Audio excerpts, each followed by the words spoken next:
అందరికీ happy evening అండి.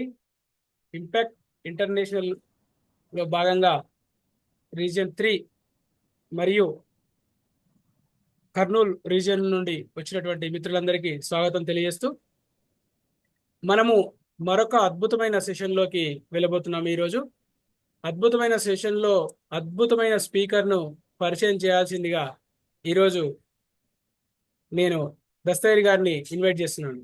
Dastagiri sir, please welcome sir. Once again అందరికి హ్యాపీ ఈవినింగ్ అండి. Very very happy evening Kurnool reason. Okay friends, ఇప్పటి వరకు చాలా అద్భుతమైన సెషన్స్ తో ముందుకెళ్తున్నాం. అందులో భాగంగా ఈరోజు స్పెషల్ గిఫ్ట్ ఆల్ అందరికి కూడా. ఈరోజు స్పీకర్ వచ్చేసి చాలా excellent speaker and national vice president Impact Club International. Sir వచ్చేసి entrepreneur and life skill trainer, business trainer, family counselling expert. Sir business details వచ్చేసి 28 years experience and managing director, Big Block Infra Developer Private Limited, partnership with Vishnu Sai Construction. Sir వచ్చేసి impact journey 21st batch impact certified trainer. దాంతో పాటుగా అంతటితో ఆగకుండా sir in-charges కూడా తీసుకున్నాడు. అందులో మొదటి 51 batch, 98th batch and 135, 153, 180 and present కూడా ఇంకా రన్నింగ్ లో ఉన్నాయండి. ఈ సార్ని పరిచయం చేయడం అనేది నా అదృష్టంగా భావిస్తున్నాను. ఎందుకంటే నేను కూడా సార్ పేరు తెలుసుగా, సుధీర్ బంధం రావురి. ఆ బంధంలో నేను కూడా ఒక మెంబర్ గా ఉండి వారి యొక్క గైడెన్స్ లో ఇంత ఈ ప్లాట్ఫామ్ కి నన్ను పరిచయం చేసి అందుకు చాలా సంతోషంగా ఉంది. సార్ యొక్క రోల్ వచ్చేసి సర్వింగ్ ఫర్ సొసైటీ, అంటే సొసైటీకి మొత్తం సర్వ్ చేయాలనే ఉద్దేశంతో వచ్చారు. Welcome sir, Sudheer sir. Digital dash is your sir. Thank you Dastagiri గారు. ల్యాప్టాప్ కాస్త ట్రబుల్ ఇచ్చింది. ట్యాబ్ లో లాగిన్ అవుతున్నా. ఒక్క 1 to 2 minutes అంతే. Okay okay sir. Yeah, thank you.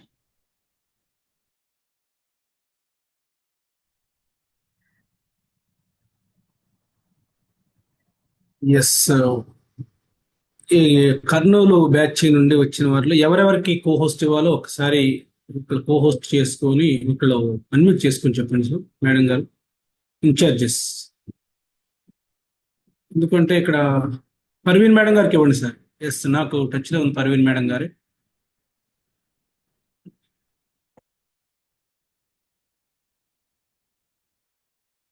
పక్కన కొంచెం మెంటార్ అని పెట్టుకోండి సార్. పర్వీన్ మేడం, మీరు ఒకసారి ఎవరెవరికి ఇవ్వాలి కోహోస్ట్ అనేది ఒకసారి చెప్తే. Sir happy evening sir. Happy evening to all. ఇక్కడ ఇచ్చారు సార్, నా లవణ్ మేడంకి ఇచ్చారు, ధనవతమ్మ మేడంకి ఇచ్చారు, మహేందర్ సార్కి ఇచ్చారు సార్, మా మెంటర్స్కి ఇచ్చారు సార్. ఓకేగా madam? Okay sir, thank you sir.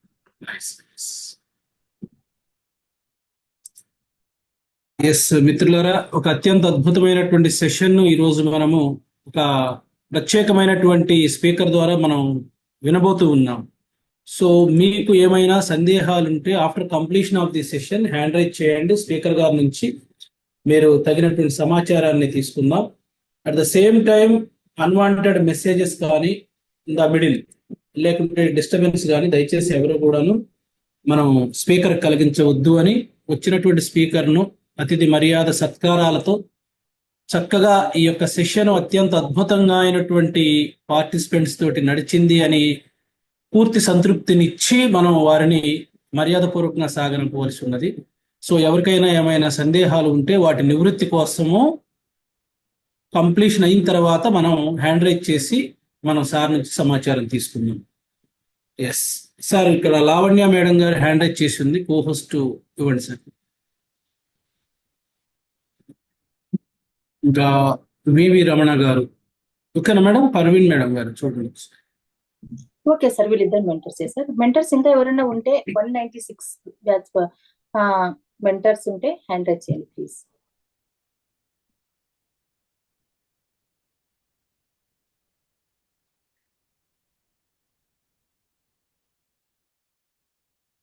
Madam Damodar sir Vijay sir వచ్చినారు. Sir Damodar sir, Vijay sir hand raise చేయండి సార్, ఒకసారి కోహోస్ట్ ఇస్తారు. చేశారు madam.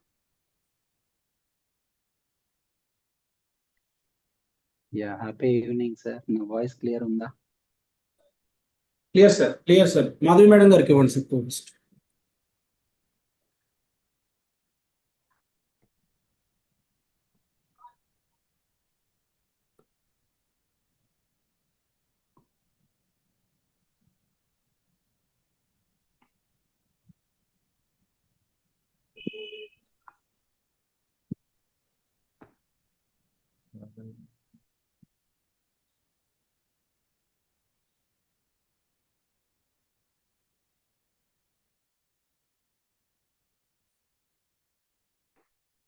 Happy evening sir. Sudheer sir.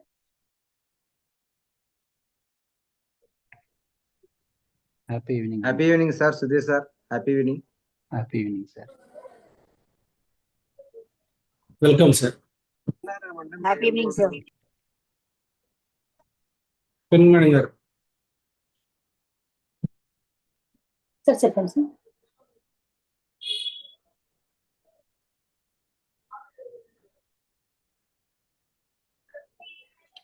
Yeah very happy evening అందరికీ కూడా. మనం వెళ్ళిపోదామా? ఆలస్యం అయిపోయింది. మీకు తెలుసా ఒక అద్భుతమైన సంఘటన ఇప్పుడు జరిగింది. జనరల్గా ఎక్కడికైనా మనము సెషన్కి ఇవ్వడానికి వెళ్ళినప్పుడు సడన్ గా అప్పుడు మనం తీసుకెళ్ళిన టూల్స్ పనిచేయలేదు అనుకోండి, చాలా టెన్షన్ పడతాం కదా. ఇప్పుడు నాకు అదే జరిగింది. బట్ నేను టెన్షన్ తీసుకొని కదా ఇస్తాను తప్ప అందరికి. అందుకే రెడీగా మూడు పెట్టుకున్నా. ల్యాప్టాప్ ఒకటి, ట్యాబ్ ఒకటి, ఫోన్ ఒకటి, అన్ని రెడీ పెట్టుకున్నా. ఎప్పుడు ఎటువంటి ఉపద్రవం వచ్చి పడుతుంది కాబట్టి. So I think I'm audible for every one. తమ్ హ్యాండ్ రైస్ చేయొచ్చండి అందరూ. ట్యాప్ చేసుకోండి ఒకసారి. శబాష్ అనండి. Super, I'm very super, I'm great. శబాష్ శబాష్ శబాష్ శబాష్.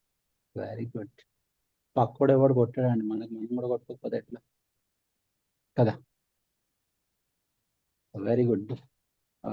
ఈ రోజే మొట్టమొదటిసారి ఖమ్మం వాళ్ళకి నేను సెషన్ ఇస్తున్నాను. ఇంతకుముందు ఎప్పుడు నన్ను ఇన్వైట్ చేయాలి వాళ్ళు. మా లేదు సార్, గతంలో. యాదగిరి అనమాట. గతంలో వచ్చారు సార్. వచ్చానా? 2 సెషన్లు ఇచ్చారు. 2 సెషన్లు ఇచ్చారు సార్.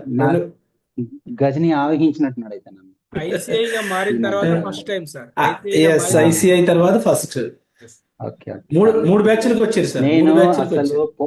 అంటే నేను మీకు తెలుసు, నేను పోక్ చేయడం బాగా అలవాటు. మీరు అసలు మాట్లాడతారా లేదా, ఉన్నారా లేదా చెక్ చేసుకోవడానికి కెలుక్కోవడం. Very good. Thank you so much. Congratulations అందరికి. 2 గ్రూపులు ఇక్కడ మనకి ఈరోజు 2 బ్యాచెస్ వాళ్ళు కూడా ఈరోజు రావడం జరిగింది. 2 బ్యాచ్ల ఇన్ఛార్జ్లకి, అలాగే రీజనల్ ప్రెసిడెంట్స్ కి అండ్ వీళ్ళ నలుగురికి సపోర్ట్ చేస్తున్న ది గ్రేట్ పర్సనాలిటీస్, మెంటర్స్ అందరికి కూడా congratulations and thank you very much. And one more thing ఏంటంటే, అందరికంటే ఎక్కువగా కంగ్రాచులేషన్స్ చెప్పాల్సింది మీ అందరికండి, పార్టిసిపెంట్స్కి.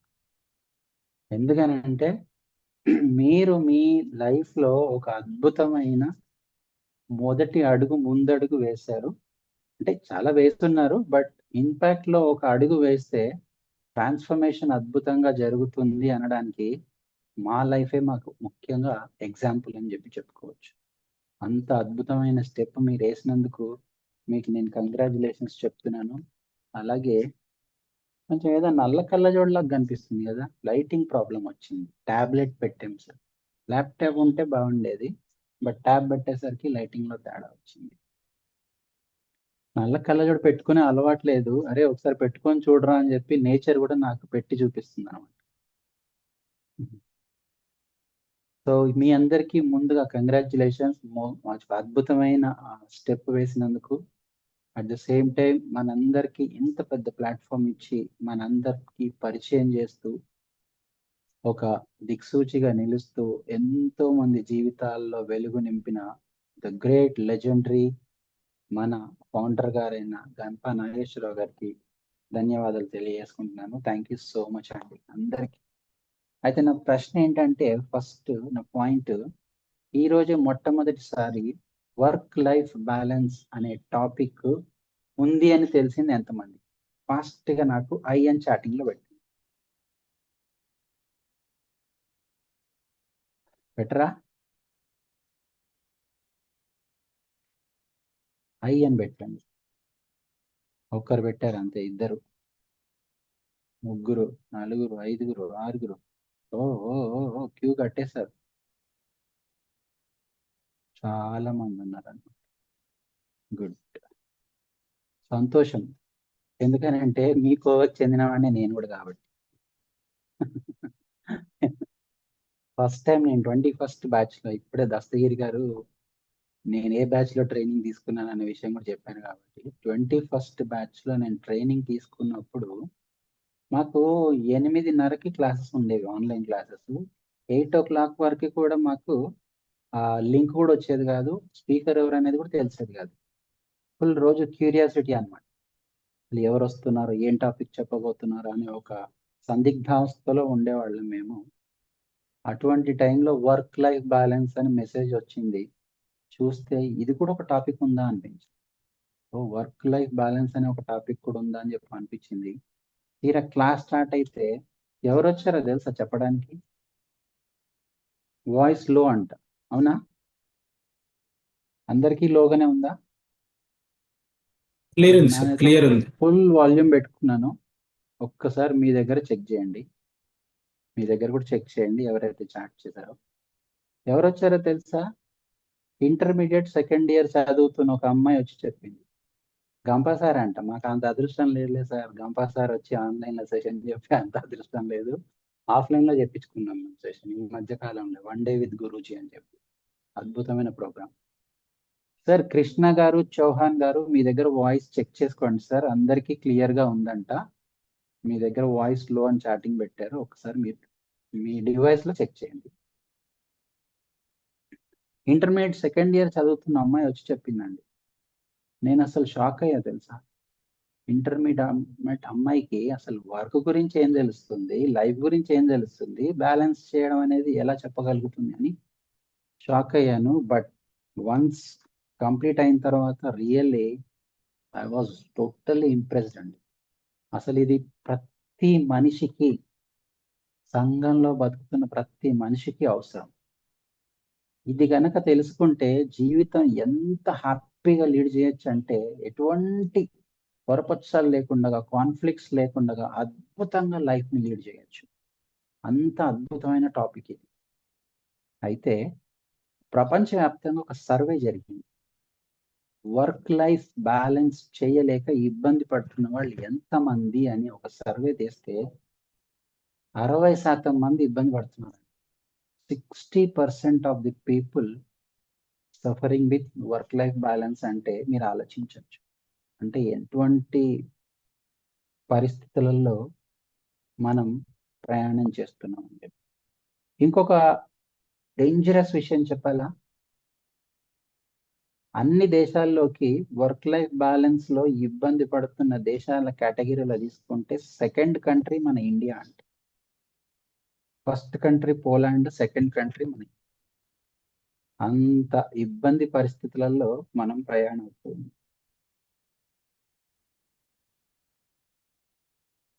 మీలో ఎవరైనా నాకు ఒక దానికి సమాధానం చెప్పాలి.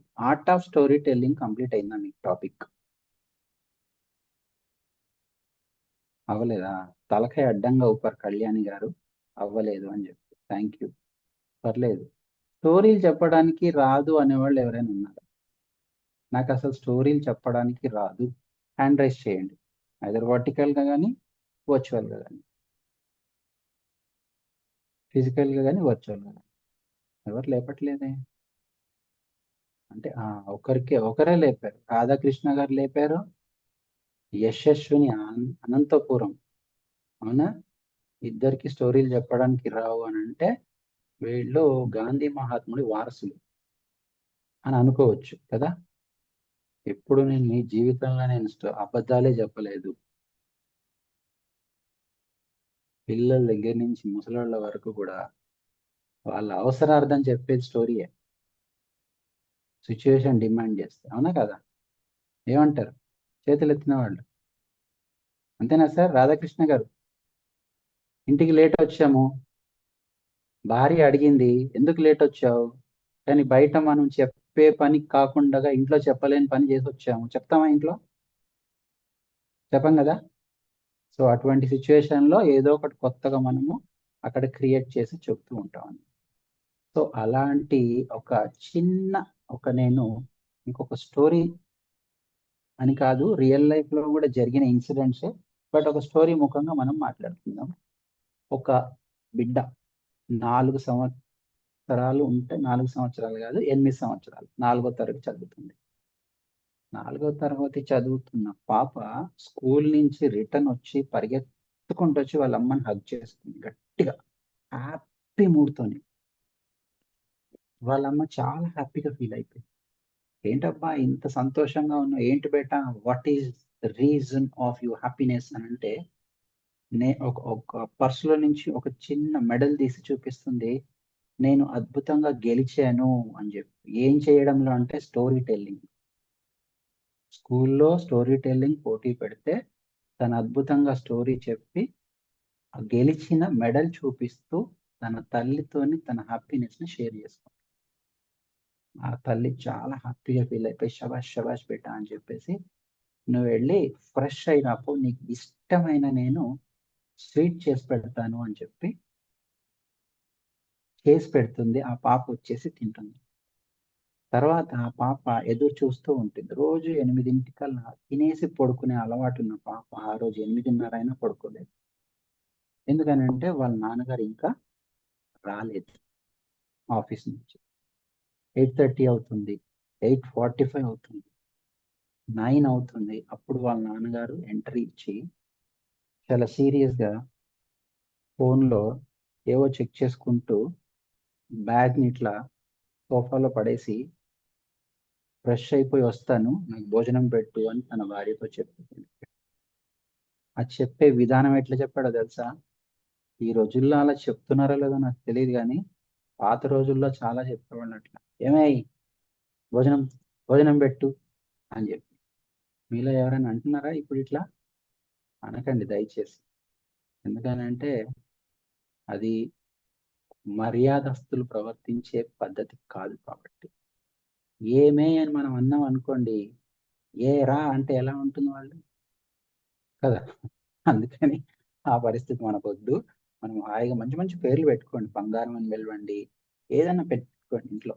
ఇప్పటిదాకా పెట్టుకోకపోతే ఈ రోజే పెట్టేసేయండి. సుధీర్ గారు వచ్చారు పేరు పెట్టమన్నారని ఒక పేరు పెట్టేసేయండి ఇంట్లో వాళ్ళు మంచిగా. సరే అని చెప్పి తను వచ్చేసాడు, కూర్చొని భోజనం చేస్తూ ఉంటే పాపకేమో ఎగ్జైట్మెంట్ ఆగట్లేదు. ఎప్పుడెప్పుడు నేను మా నాన్నగారికి చెప్పాలా అని చెప్పి, ఎప్పుడెప్పుడు నేను మా నాన్నగారితో షేర్ చేసుకోవాలా అని చెప్పి ఎగ్జైట్మెంట్ ఆగట్లేదు. ఆగకపోయేసరికి వెళ్ళి డాడీ దగ్గరికి వెళ్ళి, డాడీ నేను ఇట్లా మెడల్ సాధించాను, స్టోరీ టెల్లింగ్ చెప్తే నాకు ఫస్ట్ ప్రైజ్ వచ్చింది, మెడల్ ఇచ్చారు అని చెప్పి చెప్తే, వాళ్ళ నాన్నగారు ఒక్క లుక్ వేసేసి ఇట్లా చూసి ఓకే గుడ్ అని అంతే ఒక్క మాట శబాష్ బేటా అని. కానీ ఎటువంటి అప్రిషియేషన్ లేకపోయేసరికి ఈ పిల్ల బాగా బాధపడిపోతుంది. ఎట్లా బాధపడుతుందో తెలుసా? ఎప్పుడైనా మీరు బెలూన్లో గాలి ఊదారా? ఫుల్గా గాలి ఊది ట్యాగ్ వేస్తే ఎంత టైట్ గా ఉంటుంది, ఆ ఊదిన తర్వాత ఒక చిన్న రంధ్రం పెట్టిన దానికి అది పుస్ గాలంతా దిగిపోయి మెత్తబడుతుంది కదా. అలా అయిపోయింది ఆ పాప పరిస్థితి. చాలా డిసప్పాయింట్ అయిపోతుంది. డిసప్పాయింట్ అయిపోయి వాళ్ళ నాన్నని గట్టిగా అడుగుతుంది. ఏమని? అసలు నేను ఇంత గెలిచేసి వచ్చి నేను ఇంత ఎక్సైట్మెంట్ గా చెప్తుంటే మీరు నన్ను పట్టించుకోవట్లేదు, నన్ను శబాష్ అనట్లేదు, నన్ను హగ్ ఇవ్వట్లేదు, నాకు కిస్ పెట్టట్లేదు, మీరు అసలు నన్ను పట్టించుకోవట్లేదు అని చెప్పి చాలా ఆ పాప డిసప్పాయింట్ అయిపోయి వాళ్ళ నాన్న మీద అట్లా మీద పడి అనేస్తుంటే మళ్ళీ ఒక డైలాగ్ కొడతాడు. ఏంటో తెలుసా? 100 రూపాయలు పడేస్తే వచ్చే మెడల్ అది. ఒలింపిక్ మెడల్ గెలిచినంత బిల్డప్ ఇస్తున్నావేంటి, అసలు నువ్వు ఎందుకు పడుకోలేదు ఇప్పుడు దాకా తిని పో అని చెప్పి కసురుకుంటాడు. ఆ పాప నిజంగా అప్పటికి తిండి కూడా తినకుండా వెయిట్ చేస్తుంది కదా, అలిగేసి వెళ్ళిపోతుంది, తన బెడ్రూమ్ లోకి వెళ్ళిపోతుంది, చిల్డ్రన్ బెడ్రూమ్ లోకి. వాళ్ళ అమ్మకి పిచ్చి కోపం వస్తుంది ఆ పాప తల్లికి. ఎందుకనంటే కన్న తల్లి కదండి ఎవరైనా.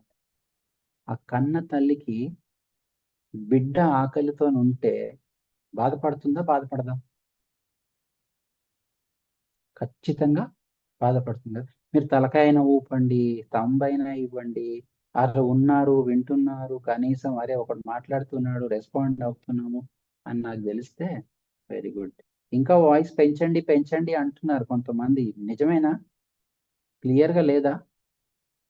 ఎవరైనా మాట్లాడండి. కొంచెం లో వస్తుంది సార్, సార్ కొద్దిగా. Happy evening sir. వాయిస్ చాలా తక్కువగా చిన్నగా వినిపిస్తుంది సార్. చిన్నగా వినిపిస్తుంది, ఒక్క అవును నిమిషం. సార్. అంటే ఇంకా కంప్లీట్ కాన్సన్ట్రేషన్ చేయాల్సి వస్తుంది ఇప్పుడు చూడండి. దగ్గరికి. సార్ ఇప్పుడు better sir. Better. Okay, let it be. ఇప్పుడు క్లియర్ కదా పోనీ? ఇప్పుడు ఈ వాయిస్ సార్ యా. క్లియర్ అన్నటువంటి గట్టి వాయిస్ అలా వస్తే బాగుంటుంది. ఓకే ఓకే, గొంతు చించుకొని మరి మాట్లాడమంటున్నారు, చింపేద్దాం అయితే. ఇప్పుడు ఏం పర్లేదు, మందే కాబట్టి. పక్కోళ్ళది చింపితే కష్టం కానీ మంది మనం చింపుకుంటే ఏం ఇబ్బంది లేదు. Okay, correct. ఎక్కడ దాకా వచ్చాం మనం? డైలాగులు కొట్టకండి, మీరు మీ ఇంట్లో మేము మా ఇంట్లో అని చెప్పి పంచులు కొట్టకండి. పంచులకి మేమే బ్రాండ్స్. సో తల్లి కదా, చాలా కోపం వచ్చేసి వాళ్ళ ఆయన మీద కసురుకుంటుంది. అదేంటండి, బిడ్డ మీ గురించి తిండి తినకుండా వెయిట్ చేస్తూ తన సంతోషాన్ని పంచుకోవాలనుకుంటే మీరేంటి అసలు దాన్ని పట్టించుకోకుండా, అసలు కేర్ చేయకుండా ఆ రకంగా మాట్లాడడం ఇదేం కరెక్ట్ కాదు. మీరు ముందెళ్ళి దాన్ని సముదాయించి దానికి భోజనం పెట్టే విధంగా మీరు ప్రయత్నం చేయండి అని అంటే తను కూడా ఫీల్ అవుతాడు. తర్వాత ఫీల్ అయ్యి అరే అవును కదా, మనం ఒకసారి పిల్లల్ని కసురుకోవడం కరెక్ట్ కాదు అన్నట్టుగా వెళ్ళిపోతాడు. వెళ్ళి రూమ్లోకి వెళ్ళి పక్కన కూర్చొని భుజం మీద చేసి సారీ బెటా అంట. సారీ బెటా, ఏదో ఆఫీస్లో బాగా టెన్షన్గా ఉండేసి నేను ఇంటికి వచ్చాను, ఏమనుకోకు, very sorry, very good, super, బాగా చెప్పావా, ఏం స్టోరీ చెప్పావా అని ఇట్లా అనేసరికి పిల్లలు కదా తొందరగా మోల్డ్ అయిపోతారు. మళ్ళీ ఎక్కి తన మీద కూర్చొని జరిగిందంతా వివరించి స్కూల్లో జరిగిందంతా చెప్తుంది. చెప్పేసి నేను ఒకటి అడగాల డాడీ అని అంట. ఎస్ అడుగు బెటా అని అంట. మీరు ఒక రోజులో ఎంత సంపాదిస్తారు అని అంట. అసలు ఆ పాప అడిగిన ప్రశ్నకి ఆయనకు అర్థం కాదు. ఏంటి చిన్న పిల్ల, 8 years to 10 years ఉండే పిల్ల ఈ రకంగా క్వశ్చన్ వేసింది అని చెప్పి డౌట్ వస్తుంది. ఎందుకు నీకు అని అంటే, లేదు లేదు లేదు please please please please please చెప్పరా అని అంట. సరే అని చెప్పి ఒక్క రోజులో నేను 18,000 సంపాదిస్తాను అని చెప్పాడు. 18,000 సంపాదిస్తానని చెప్పిన తర్వాత ఆ పిల్ల ఒక రిక్వెస్ట్, డాడీ మీరు హెల్ప్ చేయండి నాకు అంట. ఏంటి అని అంటే, సారీ 20,000 సంపాదిస్తాను అంటాడు. 20,000 సంపాదిస్తాను అన్నప్పుడు నాకు ఒక హెల్ప్ చేయండి అని ఆ పాప 18,000 అడుగుతుంది వాళ్ళ నాన్నని. 18,000 అడిగితే ఒక పాప 10 years పిల్ల 18,000 అడిగితే ఏ తండ్రికైనా కోపం వస్తుందా రాదా? ఖచ్చితంగా కోపం వస్తుంది. అసలు దీనికి ఏదో పిచ్చి పట్టినట్టుంది అని చెప్పి విసుగ్గుని కోపపడేసి బయటకు వచ్చేసి భార్యను కూడా తిడతాడు. నీ పెంపకం అట్లా తగలడింది, 18,000 కావాలంటే నీ కూతురికి, దాని వయసు ఎంత, డబ్బులు అడగడం ఏంటి, నా జీతం అడగడం ఏంటి, తలకాయిందా, మీ సావు మీరు సావండి అని చెప్పి వెళ్ళిపోబోతుంటే ఆమె పట్టుకుంటుంది. అదేంటండి అలాంటి ప్రశ్న అడగడం ఏంటి, 18,000 ఎందుకు అడిగింది అని అంటే, నాకేం తెలుసు, పోయి కనుక్కోబో అంట. ఆవిడ అది కాదు, 18,000 అడిగిందని అంటే ఏదో ఒకటి జరిగే ఉంటుంది, మన బిడ్డ ఎందుకు అడిగిందో ఏమిటో కనుక్కుందాము, కనుక్కునే కంటే మీరు ఏం చేస్తారంటే 18,000 ఇవ్వండి, అసలు ఏం చేస్తుందో చూద్దాము అని.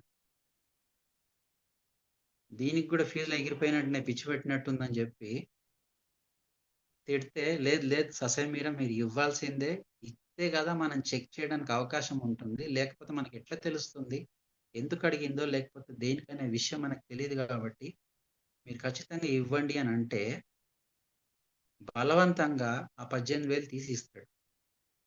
ఆ పాప ఏం చేస్తుందంటే తన కిడ్నీ బ్యాంక్లో ఉన్న అమౌంట్ని కిడ్నీ బ్యాంక్ ఇట్లా పక్కలు కొట్టేసి ఆ మొత్తం అంతా ఏరేసి లెక్క కట్టేసి 2,000 జమ చేసి ఈ 18,000కి ఆ 2,000 కలిపేసి వాళ్ళ నాన్న చేతిలో పెడుతుంది. పెట్టి డాడీ రేపు ఒక్క రోజు నాతో గడపండి అని, ఓన్లీ జస్ట్ 1 day నాతో గడపండి అని. ఒకసారి ఆలోచించండి ఫ్రెండ్స్, ఈ సిచ్యువేషన్ మనం మన ఇంట్లో ఫేస్ చేస్తే పరిస్థితి ఏంటి? ఒక్కసారి ఆలోచించండి. ఇటువంటి సిచ్యువేషన్ గనక సేమ్ సిచ్యువేషన్ వస్తుందని నేను చెప్పాను, సేమ్ ఎగ్జాంపుల్ జరుగుతుందని కూడా చెప్పాను. కానీ దేర్ ఈజ్ ఎ ఛాన్స్ మనం అటువంటి సిచ్యువేషన్ని ఫేస్ చేసే అవకాశం కల్పించుకుంటున్నామా లేదా అనేది ఒకసారి ఆలోచించండి.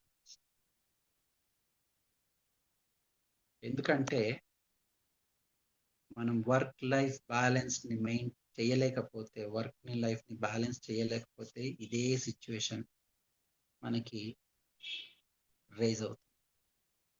కష్టపడడం తప్పులేదు. ఎవరి గురించి కష్టపడుతున్నారు? కుటుంబం గురించి. భార్య పిల్లలు చాలా బాగుండాలి, తల్లిదండ్రులు చాలా బాగుండాలి, నేను సమాజంలో ఒక ఎత్తు ఎదగాలి, ఇంత గొప్పగా నేను నా లైఫ్ని లీడ్ చేయాలి అనే ప్రయత్నంలో కష్టపడుతూ ఉంటాము. కానీ ఆ కష్టం వెనక ఉండే బాధ ఇద్దరికీ ఉంటుంది. ఒకటి మనకే ఉంటుంది, ఒకటి ఇంట్లో వాళ్ళకు కూడా ఉంటుంది. ఎందుకనంటే కష్టపడుతున్న తరుణంలో మనం మిస్ అవుతుంది ఏంటి అని అంటే కుటుంబాన్ని చాలా మిస్ చేస్తాం. వాళ్ళకి టైం కేటాయించలేకపోవడము, వాళ్ళ బాగోగుల్ని మనం సరిగా చూసుకోలేకపోవడము. బాగోగులు అని అంటే టైం కేటాయించడమే. వాళ్ళు బాగుండాలనే కదా కష్టపడేది. వాళ్ళు రిచ్గా ఉండాలి, చాలా లగ్జరీగా వాళ్ళని మనము చూడాలి అని దేని మీద ఎక్కువగా ఇంపార్టెన్స్ ఇస్తున్నామంటే వస్తువులకు ఎక్కువ ఇంపార్టెన్స్ ఇస్తాం. ఇప్పుడు చూడండి, ఇంట్లో ఒక టీవీ పాతగా అయిపోయింది అనుకోండి, కొత్త టీవీ కొనాలి. వెహికల్ పాతగా అయిపోతే కొత్త కారు కొనాలి, లేకపోతే కొత్త బైక్ కొనాలి, లేకపోతే కొత్త వస్తువులు కొనాలి. ఎప్పుడు కొత్తగా కనిపించాలి. సరికొత్తగా మనం ఆవిష్కరించుకుంటూ ఉండాలి వస్తువుల పరంగా. సరికొత్తగా ఆవిష్కరించుకునే ప్రయత్నం చేస్తూ ఉంటాం వస్తువుల పరంగా. ఆ వస్తువుల పరంగా మనము కనెక్ట్ అయ్యి డిస్కనెక్ట్ అయ్యేది ఎవరితోని అని అంటే కుటుంబంలోని వ్యక్తులకి వాళ్ళకి సమయం కేటాయించలేక డిస్కనెక్ట్ అవుతున్నాం. సో మనం డిస్కనెక్ట్ అవ్వకుండా ఉండాలి అని అంటే మనకు కావాల్సింది ఈరోజు టాపిక్ వర్క్ లైఫ్ బ్యాలెన్స్. కానీ డిస్కనెక్ట్ అవుతున్నాము అని అంటే ఎందుకు అవుతున్నాము అనే వివరాలు కూడా కొన్ని మనం మాట్లాడుకుంటే బాగుంటుంది. జనరల్గా మనము ఇప్పుడే చెప్పా, వస్తువులకి కనెక్ట్ అవుతున్నాము, వస్తువుల మీద కాన్సన్ట్రేషన్ తోని వాటిని సంపాదించాలన్నతో ఎక్కువగా వర్క్ చేస్తూ మనం ఇంకా నాకు వాయిస్ రావట్లేదని పెడతా ఉన్నారు. ఇంకా సార్ మరి హెడ్ ఫోన్స్ తీస్తారా సార్? హెడ్ ఫోన్ తీసేసా ఇందాకే. ఇంతకు ముందు బాగుంటారు. హెడ్ ఫోన్ పెట్టుకుంటేనే మైక్రోఫోన్ ని అసిస్టెంట్ ఏదో పెట్టారు మెసేజ్.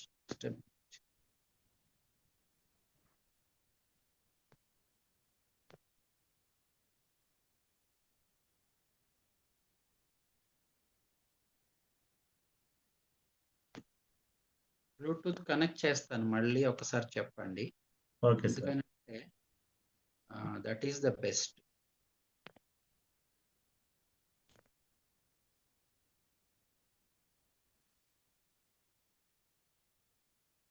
ఇప్పుడు చూడండి వాయిస్ ఎట్లా వస్తుంది. ఇప్పుడు ఓకే సార్, ఇప్పుడు సూపర్. ఓకే కదా? Yeah, yes. ఇందాక బ్లూటూత్ తీసేసి మాట్లాడదామని ట్రై చేసా, మళ్ళీ మీకు ఇంకా లో వాయిస్ వస్తున్నట్టుంది. ఎందుకంటే డిస్టెన్స్ పెరుగుతుంది కదా టాబ్లెట్ కి నాకు మధ్యలో. అవును సార్. సో ఇప్పుడు బ్లూటూత్ ఇక్కడే ఉంది కాబట్టి పక్కనే ఉంది. ఇంకోటి కూడా పెట్టుకుంటాం, మీకు రెండింటి ద్వారా మంచి వాయిస్ ఏమన్నా ఇంక్రీజ్ గా రావచ్చేమో. ఒక చెవికే పని పెట్టా, రెండో చెవికి కూడా పని పెట్టేస్తాను.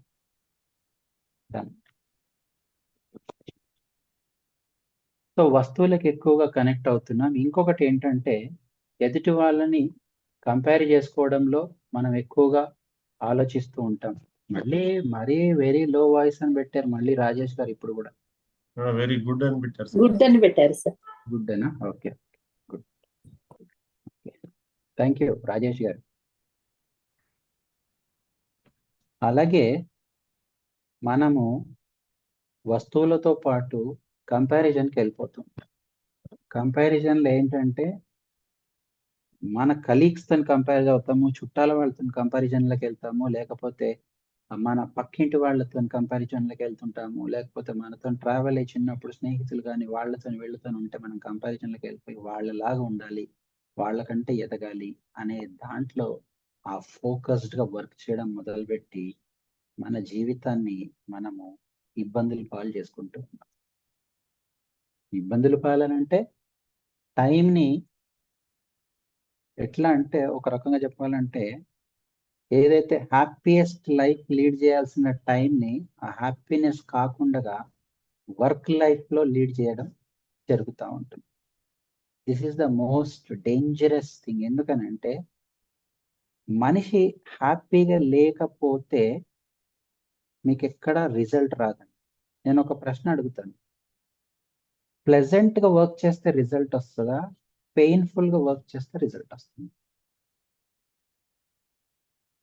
ఎవరైనా సరే ప్లెజెంట్గా పని చేస్తే అంటే ఆహ్లాదకరమైన వాతావరణంలో పని చేస్తుంటే మంచి రిజల్ట్స్ వస్తాయా, వ్యాపారంలో కానీ లేకపోతే ఉద్యోగంలో కానీ? యా, సతీష్ గారు 1 అని పెట్టారు. పెయిన్ఫుల్గా పనిచేస్తే రిజల్ట్ రాదండి, వచ్చేది స్ట్రెస్. బుర్రకి బాగా ఇబ్బంది అవుతుంది. పెయిన్ఫుల్గా పనిచేస్తే స్ట్రెస్ లీడ్స్ టు ఎన్నో రకాల ప్రాబ్లమ్స్కి దారి తీస్తుంది. ఇప్పుడు చూడండి, బాగా కష్టపడుతున్నాం, ఫ్యామిలీని నేను బాగా చూసుకోవాలని చెప్పి, అది ఆడవాళ్ళు కానివ్వండి మగవాళ్ళు కానివ్వండి, ఇద్దరిద్దరు కష్టపడుతున్నారు, పిల్లల్ని వదిలేస్తున్నారు. పిల్లల్ని ఎక్కడ అంటే ప్లే స్కూల్స్లలో వీటిలలో వదిలేస్తున్నారు, లేకపోతే పనులను పెట్టి వాళ్ళ చేత రన్ చేపించే పరిస్థితి కూడా ఉంది, పెద్దవాళ్ళు లేని పక్షంలో. కానీ పెద్దవాళ్ళు ఉన్నప్పుడైతే ఇబ్బంది లేదు, ఇంట్లో పెద్దవాళ్ళు ఉంటే హాయిగా ఉంటుంది. కానీ లేని వాళ్ళ పరిస్థితి ఏంటి అని అంటే ఎవరో ఒకరి మీద ఆధారపడాల్సి వస్తుంది. వాళ్ళ మీద ఆధారపడే పరిస్థితులలో మనం మన పిల్లల్ని దూరం అంటే కనెక్టింగ్ దూరం అవుతుంది. దీనివల్ల వచ్చేది ఏంటి అని అంటే స్ట్రెస్. ఎందుకంటే మనం ఆఫీస్లో ఉన్నా లేకపోతే వ్యాపారంలో ఉన్న పిల్లలు ఎలా ఉన్నారో, భోజనం చేశారా లేదో, ఏం చేశారా లేదో అనే ఒక కోణంలో ఉంటుంది, వాళ్ళు సరిగ్గా చూసుకుంటున్నారా లేదో అనే ఒక ఆలోచనలో ఉంటాము. అలాగే ఇంకా వివిధ రకాలుగా మనం టెన్షన్ పడుతూ ఉండేసరికి మనకు వచ్చేది ఏంటి అని అంటే పక్కాగా వచ్చేది స్ట్రెస్. పోనీ స్ట్రెస్ వచ్చిన మన లైఫ్ మళ్ళీ సక్సెస్ఫుల్గా రన్ అవుతుందనంటే మళ్ళీ ఇక్కడ 2 ఇబ్బందులు అండి. ఒకటేమో మన సంతోషాన్ని కోల్పోతే బాగా కష్టపడేసి మనం స్ట్రెస్ తీసుకొచ్చుకున్నాం, డబ్బులు మాత్రం సంపాదిస్తున్నాం, ఇంట్లో వాళ్ళకి అన్ని రకాల ఫెసిలిటీస్ ఏర్పాటు చేస్తున్నాం, అన్ని చూస్తున్నాము, డబ్బు కూడా సంపాదిస్తున్నాము. కానీ దాంతోపాటు స్ట్రెస్ కూడా పెరుగుతూ వచ్చింది. ఈ స్ట్రెస్ పెరిగి పెరిగి పెరిగి పెరిగి పెరిగి దాని ద్వారా ఎన్నో రకాల కాంప్లికేషన్స్ని మనం ఫేస్ చేయడం జరుగుతుంది. మొట్టమొదటి కాంప్లికేషన్ ఏంటో తెలుసా? 100% వచ్చే రోగం ఒకటి ఉందండి. అదేంటో తెలుసా? డయాబెటిక్ అండి. పక్కాగా టేక్ ఇట్ గ్రాంటెడ్ అని, షుగర్ వ్యాధి అని అంటే మన బాడీలో ఎన్నో రకాల ఏమంటారంటే టేస్ట్లు ఉంటాయి తెలుసా మన బాడీలో కూడా. చెమట ఉప్పుగా ఉంటుంది, అట్లా డిఫరెంట్ టేస్ట్లు ఉంటాయి కదా. BP 2, sugar. మీరు ఇంకోటి వాల్యూ అడిషన్ యాడ్ చేస్తారు హుసేన్ రెడ్డి గారు. వరద బాధితుల్లాగా మీరు కూడా స్ట్రెస్ బాధితులు ఉన్నట్టున్నారు నాకు తెలిసి. అట్లా టేస్ట్లు మన బాడీలో అన్ని రకాల వగర టేస్ట్ ఉంటుంది, పులుపు టేస్ట్ వస్తుంది, డిఫరెంట్గా ఇంకేంటంటే ఉప్పు ఉంటుంది. 2 టేస్ట్లు ఉండవు, కానీ మనం ఎక్కువగా తింటూ ఉంటాం. ఏంటో తెలుసా? ఒకటి షుగరు, ఇంకోటి కారం. ఈ 2 ఉండవు, బాడీలో ఉత్పన్నం అవ్వవు ఇవి, కానీ ఇవి తింటూ ఉంటాం. ఎందుకంటే ఇవి దరిద్రం కొట్టుతుంది కాబట్టి. ఇది ఈ నాలిక దాటితే అది ఏం వేసినా దేనికి సంబంధం లేకుండా పోతుంది. కానీ ఈ కొంచెం దానికి మనం ప్రయత్నం చేస్తాము. కానీ ఇది ఎంత మనం కంట్రోల్ చేసినా హ్యాపీగా ఉంటే అవి తింటున్నా కానీ ఇబ్బంది రాకుండా ఉండొచ్చు. కానీ when you are feeling stress, ఖచ్చితంగా బాడీ రియాక్ట్ అవ్వడం, మనకి రివర్స్లో రియాక్ట్ అవ్వడం తెలుస్తుంది.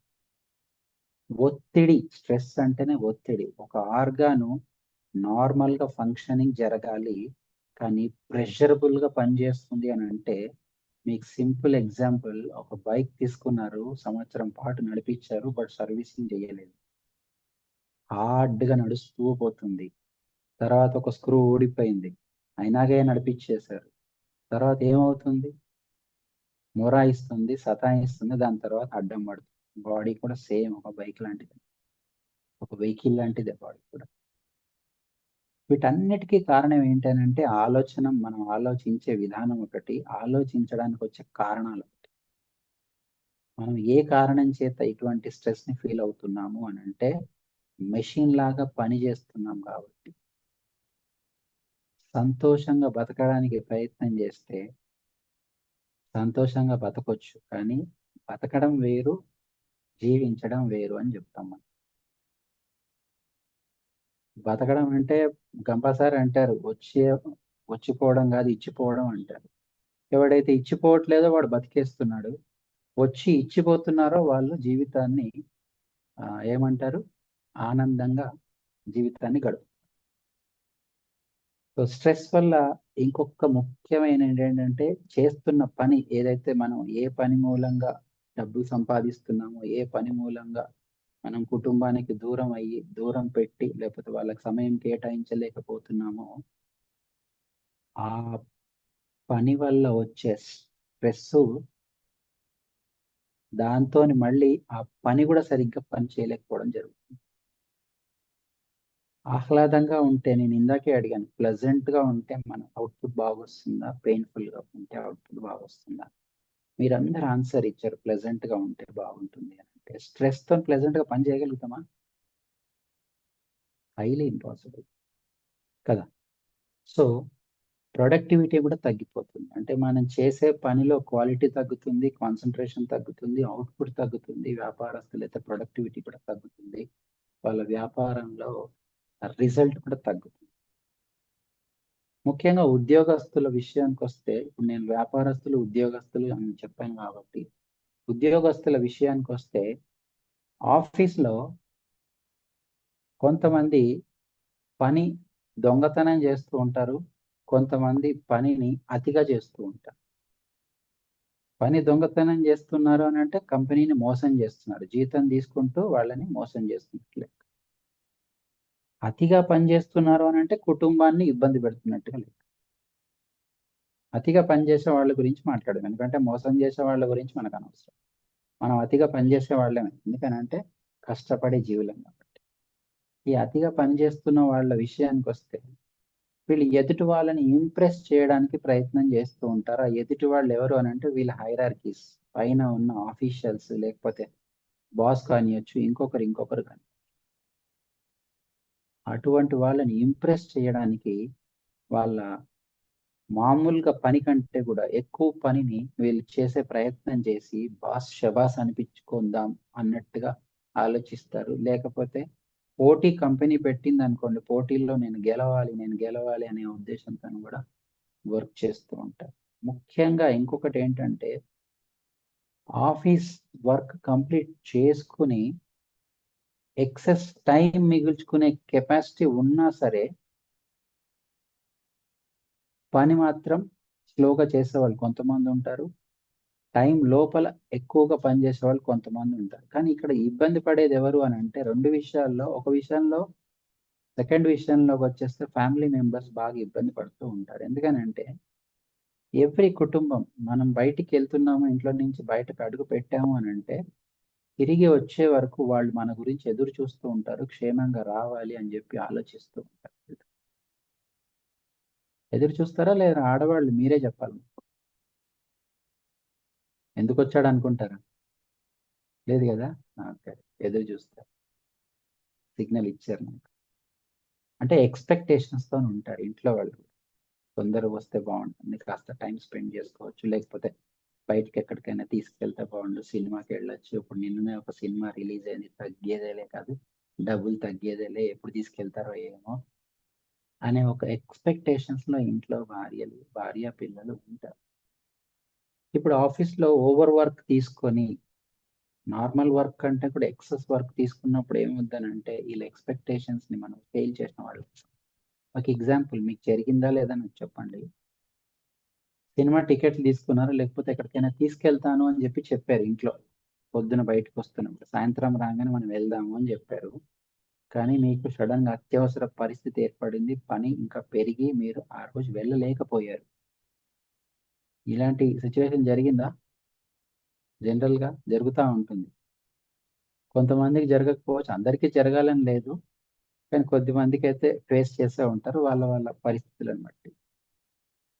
అప్పుడు ఇంట్లో వాళ్ళని మనం ఫేస్ చేయాలంటే గిల్ట్ ఫీల్ అవుతామా, ఫీల్ కామా? ఒక ఆశ రేకెత్తించి ఆ ఆశను ఫుల్ఫిల్ చేయలేకపోతే ఖచ్చితంగా మనం గిల్ట్ ఫీల్ అవ్వాల్సి. సో మెనీ టైమ్స్ అంటాం కృష్ణన్ రెడ్డి గారు. కంగ్రాచులేషన్స్ సార్, ఇంకా పెంచుతున్నారా తగ్గిస్తున్నారా? అంటే అనుభవం వచ్చింది కదా, అనుభవం రావడం మంచిదే. సో ఆలోచించండి, ఇంటికి వస్తా అన్న వ్యక్తి, తీసుకెళ్తా అన్న వ్యక్తి ఇంటికి రాకపోయేసరికి ఖచ్చితంగా వాళ్ళు బాధపడతారు, మనం కూడా బాధపడతాం. ఇక్కడ ఎవరిని ఇంప్రెస్ చేయడానికి ప్రయత్నం చేశారు? ఆఫీస్ లో ఉండే బాస్ ని ఇంప్రెస్ చేయడానికి ప్రయత్నం చేశారు. అప్పుడు కూడా మనం ఇబ్బందులు పడుతుంటాం. మెయిన్ గా ఆ టైం మనకి ఈ బ్యాలెన్స్ చేసుకోలేకపోతే వచ్చే అతి దారుణమైన పరిస్థితి ఏంటి అని అంటే, టైంని సరిగ్గా మనం మేనేజ్ చేయలేకపోవడం. మనకు ఉన్న టైంని మనం మేనేజ్ చేసుకోలేకపోతున్నాం కాబట్టి ఈ వర్క్ లైఫ్ బ్యాలెన్స్ ని ఫేస్ చేస్తున్నామని చెప్పొచ్చు. లేదనంటే వర్క్ లైఫ్ బ్యాలెన్స్ ద్వారా కూడా మన టైం చాలా వేస్ట్ అయిపోతుందని కూడా చెప్పొచ్చు. ఒక్కొక్కసారి లైఫ్ భయం వేస్తుందండి. నేను మీకు నాకు జరిగిన రియల్ ఇన్సిడెంట్ చెప్తాను. నాకు ఎట్లా భయం వేసిందో అంత దారుణమైన స్థితి నుండి నేను బయటపడ్డాను ఈ యొక్క స్టేటస్ నుంచి. 2009 అండి. 2009లో నేను యాక్చువల్గా ప్రొఫైల్ ఇందాక చెప్పారు, బిజినెస్ గత 28 సంవత్సరాలుగా వ్యాపారంలో ఉన్నాను.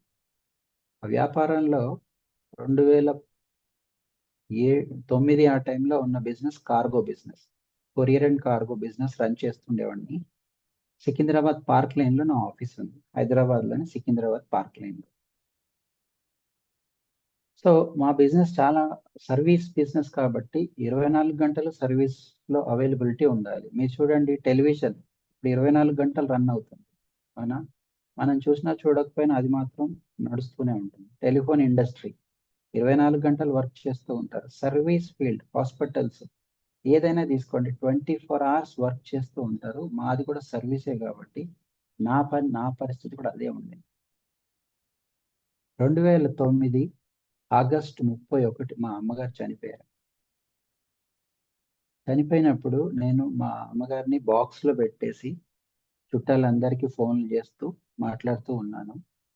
మాట్లాడుతూ వాళ్ళని ఇన్వైట్ చేయడం, రండి ఇట్లా అమ్మగారు చనిపోయారు, ఆఖరి చూపిస్తారని జస్ట్ ఆ కాన్వర్జేషన్, ఆ ఇన్ఫర్మేషన్ ని వాళ్ళకి అందరికీ ఇస్తూ కూడా నేను మళ్ళీ ఆఫీస్ కాల్స్ వస్తే కూడా అటెండ్ చేస్తూ వాళ్ళకు కూడా సలహాలు ఇస్తూ వాళ్ళకు కూడా వ్యాపారం సంబంధించిన టాక్స్ కూడా చేయాల్సిన పరిస్థితి వచ్చింది.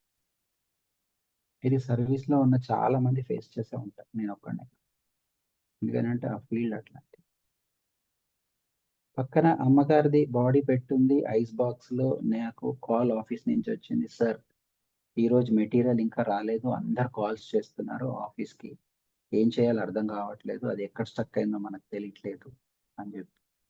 సో అప్పటికప్పుడు ఆ మెటీరియల్ పంపించిన వాళ్ళకి ఆ కాంటాక్ట్ నెంబర్, ఈ నెంబర్, ఇవన్నీ ఇలా చేయండి అలా చేయండి అని చెప్పి వాళ్ళతో ఒక పక్క నేను ఆ కాన్వర్సేషన్ చేసుకుంటూ మళ్ళీ చుట్టాలను పలకరించుకుంటూ మళ్ళీ పక్కకి వెళ్ళి మాట్లాడుకుంటూ ఉంటుంటే అసలు నాకు అర్థం కాల నేను ఏం చేస్తున్నాను.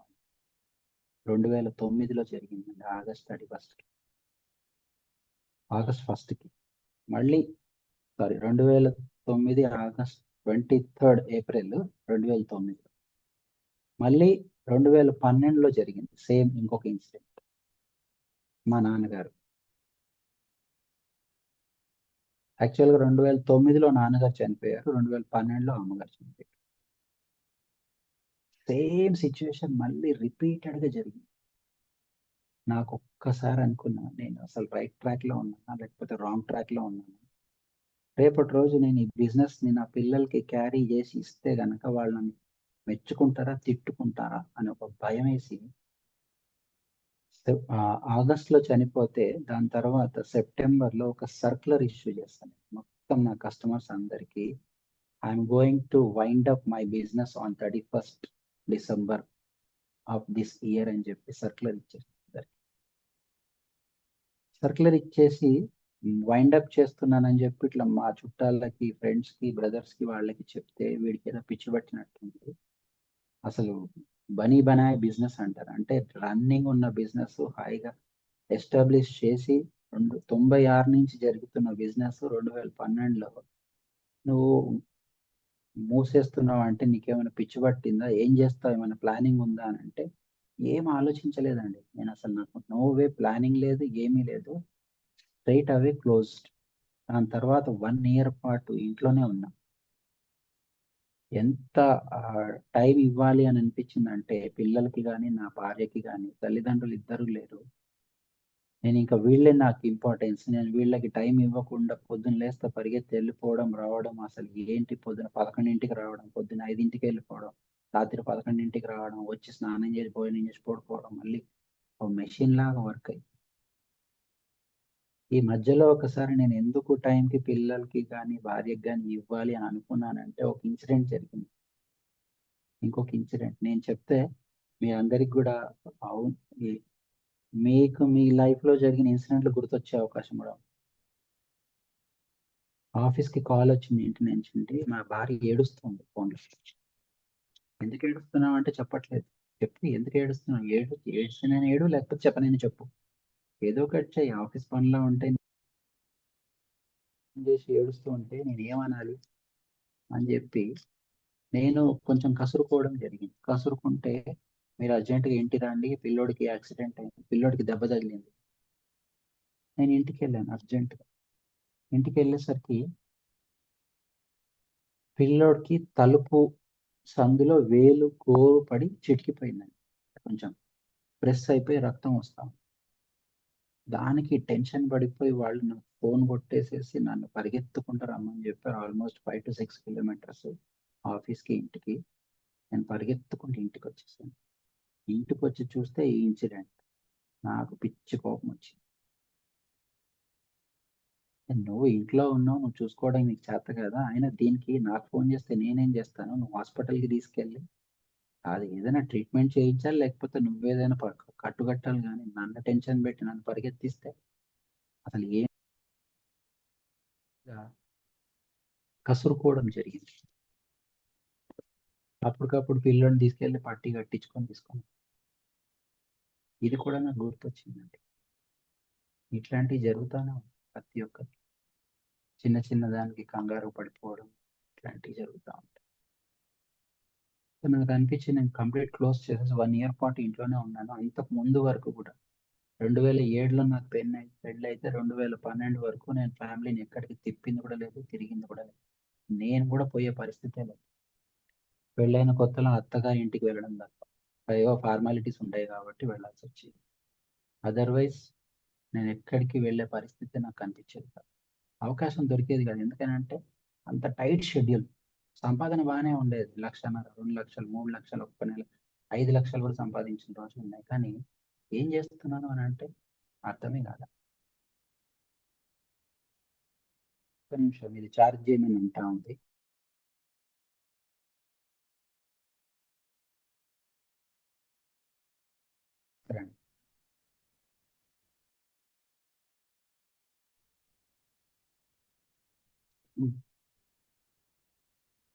బ్లూటూత్ ఛార్జ్ చేయి, నేను పోతున్నా, నేను తగ్గిపోతున్నా, నా పని అయిపోతుంది, కాస్త నాకు ఎనర్జీ ఇవ్వు అని అంటా ఉంది. 10%కి వచ్చా, 5%కి వచ్చా అంటూ ఉంది.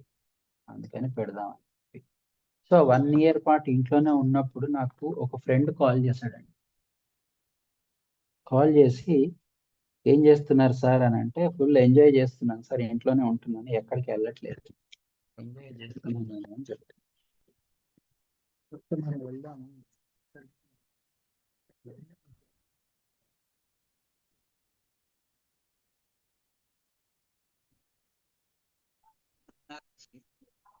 చెప్పండి. నేను కూడా వాయిస్ రావట్లేదు. వాయిస్ కట్ అవుతుంది సార్, రావట్లేదు అసలు. అస్సలు రావట్లేదా? ఇప్పుడు వస్తుంది సార్, ఇప్పుడు వస్తుంది సార్. బ్లూటూత్ పోయింది ఇప్పుడు- అయితే. ఇప్పుడు ఓకే సార్. బ్లూటూత్ మళ్ళీ డిస్కనెక్ట్.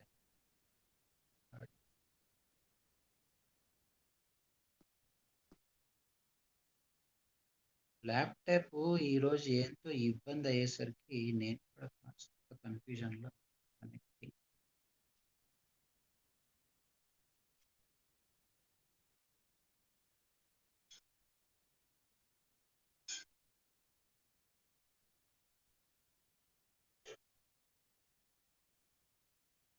కనెక్ట్ అని వస్తుంది.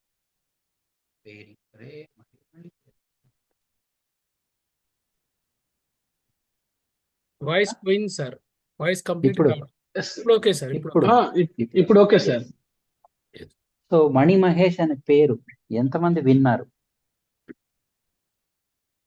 నేను ఆ రోజు వినడంగానే నేను షాక్ అయ్యా. అరే అంటే విని ఆశ్చర్యపోయా, ఇట్లాంటిది కూడా ఒకటి ఉందా అని చెప్పి. మణి మహేష్ ఉత్తరప్రదేశ్ లో ఉంది, హిమాచల్ ప్రదేశ్ లో ఉంది.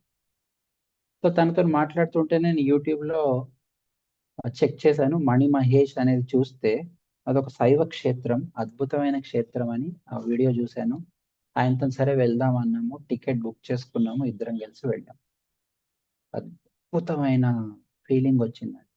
అప్పుడు నాకు అనిపించింది అసలు ప్రపంచాన్ని నేను చూడట్లేదు, అసలు ఎంతసేపు నా వ్యాపారము, నేను, పిల్లలు, ఇది వాళ్ళకి కావాల్సిన వస్తువులు ఇవ్వడమే తప్ప నా జీవితాన్ని నేను ఎంజాయ్ చేయలేకపోతున్నాను. అండ్ నా ఫ్యామిలీస్ కూడా నేను ఎంజాయ్ చేయించలేకపోతున్నాను. ఒక ఆలోచన వచ్చేసి చాలా రియలైజ్ అయ్యాను, చాలా బాధపడ్డాను, హ్యాపీగా కూడా ఫీల్ అయ్యాను. దాని తర్వాత వెరీ నెక్స్ట్ ఇయర్ మళ్ళీ తనే ఫోన్ చేశాడు, సార్ అమర్నాథ్ యాత్రకి వెళ్దాం వస్తారా అన్నాడు. ఓకే డన్ అని చెప్పాను. దాని నెక్స్ట్ ఇయర్ మళ్ళీ అమర్నాథ్కి వెళ్ళేసి ఆ 2 సంవత్సరాలు కూడా మణి మహేష్కి వెళ్ళి అక్కడి నుంచి వైష్ణవి దేవికి కూడా వెళ్ళాము, అలాగే అమర్నాథ్కి వెళ్ళి అక్కడి నుంచి కూడా వైష్ణవి దేవికి వెళ్ళాను. 2 సంవత్సరాలు కూడా వెళ్ళాను.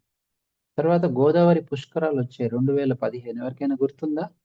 గోదావరి పుష్కరాలు ఒక పెద్ద రాజమండ్రిలో పెద్ద యాక్సిడెంట్ అయ్యి వరదలో చాలా మంది చనిపోయారు. దగ్గర దగ్గర 30-40 మంది కూడా చనిపోయారు రాజమండ్రి ఏరియాలో కదా. ఆ టైంకి నేనేం చేశానంటే ఫ్యామిలీని తీసుకొని పూర్తిగా ట్రావెల్ చేద్దామని చెప్పి డిసైడ్ అయిపోయి నాసిక్ వెళ్ళాం. నాసిక్లో గోదావరి త్రయంబకేశ్వర్ దగ్గర పుట్టి నాసిక్ మీద ప్రయాణం అవుతూ వస్తుంది. గోదావరి పుష్కరాల మొదటి రోజు మేము నాసిక్లో గోదావరి పుష్కర స్నానం విత్ ఫ్యామిలీతో చేసాము. ఎక్కడైతే రాములు వారు వాళ్ళ ఫాదర్కి పిండ ప్రదానం చేస్తారో ఆ స్పాట్ అంట, అక్కడ మేము చేసాము. మేము చేసే ముందు ఒక్క అరగంట ముందు అక్కడ ఉండే చీఫ్ మినిస్టర్ వచ్చి ఆ ప్లేస్లో ఆ కార్యక్రమం ఇనాగ్రేషన్ చేసి వెళ్ళారు. సో అక్కడ మొత్తం 3 జ్యోతిర్లింగాలు ఉన్నాయి ఆ ఏరియాలో, 2 చూసాము. అలా 2022 నాటికి, 2015 నుంచి 2022 నాటికి 12 జ్యోతిర్లింగాలు విత్ ఫ్యామిలీతో తిరిగాను. చాలా మంది ఆశ్చర్యపోయారు, అరే వ్యాపారం మానేసి ఊర్లు పట్టుకొని తిరుగుతా ఉన్నాడని స్టార్టింగ్ లో అనుకున్నారు. కానీ నా అదృష్టం ఏంటి అని అంటే నాకున్న ఫ్రెండ్స్ నాకు కన్స్ట్రక్షన్ బిజినెస్ లో ఒక అవకాశం ఇచ్చారు, ఒక ఆపర్చునిటీ ఇచ్చారు. నువ్వు ఇన్వెస్ట్మెంట్ పార్ట్నర్ గా వస్తావా అని చెప్పి. సో నేను ఇన్వెస్ట్మెంట్ పార్ట్నర్ గా వెళ్ళి వేరే ఇంకా ఏమీ చేయలేదు, జస్ట్ ఇన్వెస్ట్మెంట్ పార్ట్నర్ లాగా ఉంటూ ఈ ఫ్యామిలీ టైంని కేటాయిస్తూ దాని తర్వాత మెల్లిమెల్లిగా ఓన్ ప్రాజెక్టులను చేసుకుంటూ ఇప్పుడు ఆల్మోస్ట్ 3 ప్రాజెక్టులు, హైదరాబాద్లో 2, ఖమ్మంలో ఒక ప్రాజెక్ట్ జరుగుతుంది. సో ఫ్యామిలీకి టైము ఇస్తే ఎంత హ్యాపీగా ఉండొచ్చు, మన ఫ్యామిలీతో బయటికి తిరిగేసి అలా ట్రావెల్ వేసి వస్తే ఎంత అద్భుతంగా ఉండొచ్చు అనేది ప్రాక్టికల్గా అనుభవించింది. కోవిడ్లో కూడా అందరికి చాలా సఫర్ అయ్యారు, కానీ నేను అసలు హ్యాపీగా ఉన్నాను. 2 కారణాలు, ఒకటి కుటుంబంతోనే ఉండడం, రోజంతా ఇంట్లోనే గడపడం, అదొక అడ్వాంటేజ్. రెండో ఇంకొక మేజర్గా నాకు హ్యాపీనెస్ ఇచ్చింది ఏంటి అని అంటే డిసెంబర్లో 2020 డిసెంబర్లో ఇంపాక్ట్ ఆన్లైన్ క్లాసెస్ నాకు స్టార్ట్ అవ్వడం. అప్పటి నుంచి ఈ డిసెంబర్ వరకు 4 సంవత్సరాలు కంప్లీట్ అండి. రేపు డిసెంబర్, ఈ నవంబర్లో ఉన్నాం కదా, డిసెంబర్ వస్తే, సారీ ఇప్పుడు డిసెంబరే కదా, 23వ తారీఖుకి, డిసెంబర్ 23వ తారీఖుకి 4 సంవత్సరాలు కంప్లీట్ అవుతుంది నేను ఇంపాక్ట్ కనెక్ట్ అయ్యి. బట్ ఏ రోజు ఇంపాక్ట్ వర్క్ చేయకుండా ఇప్పటి వరకు లేనండి. రోజు ఏదో ఒక పనిలో ఉంటాయి. ఈ 4 సంవత్సరాల్లో ఎంతో ట్రాన్స్ఫర్మేషన్ తీసుకొచ్చింది ఇంపాక్ట్ నన్ను. బ్యాలెన్స్డ్గా ఎట్లా ఆలోచించాలి, కోపం తగ్గించుకోవడం ఎట్లా. అసలు కోపం అనేది రాదండి. ఒకప్పుడు అంటే కోపం వచ్చేది, తిట్టేసేవాళ్ళము, కొట్టేసేవాళ్ళం కూడా. ఒక ఇన్సిడెంట్ చెప్తే మీరు షాక్ అవుతారు, రికార్డింగ్ అవుతుందేమో, చెప్పాలంటే కూడా భయం. కారు 2003లో కారు కొన్నా, 2005 ఆ టైంలో అమీర్పేటలో వెళ్తుంటే ఆర్ఎస్ బ్రదర్స్ అనే షాప్, పెద్ద షాప్ ఉంటుంది, దాని దగ్గర నుంచి ఇట్లా వెళ్తుంటే బస్సోడు వచ్చేసి ఇట్లా టచ్ చేశాడు, కారు సొట్టబడిపోయింది. కనీసం ఆపి సారీ కూడా చెప్పకుండా అట్లాగే వెళ్ళిపోతున్నాడు, హారన్ కొడుతున్నా పట్టించుకోకపోయేసరికి పోయి బస్సు ఎదురుగా ఆపేసి బస్సులోకి ఎక్కి ఆడ మూతి మీద 4 పంచులు కొట్టాం.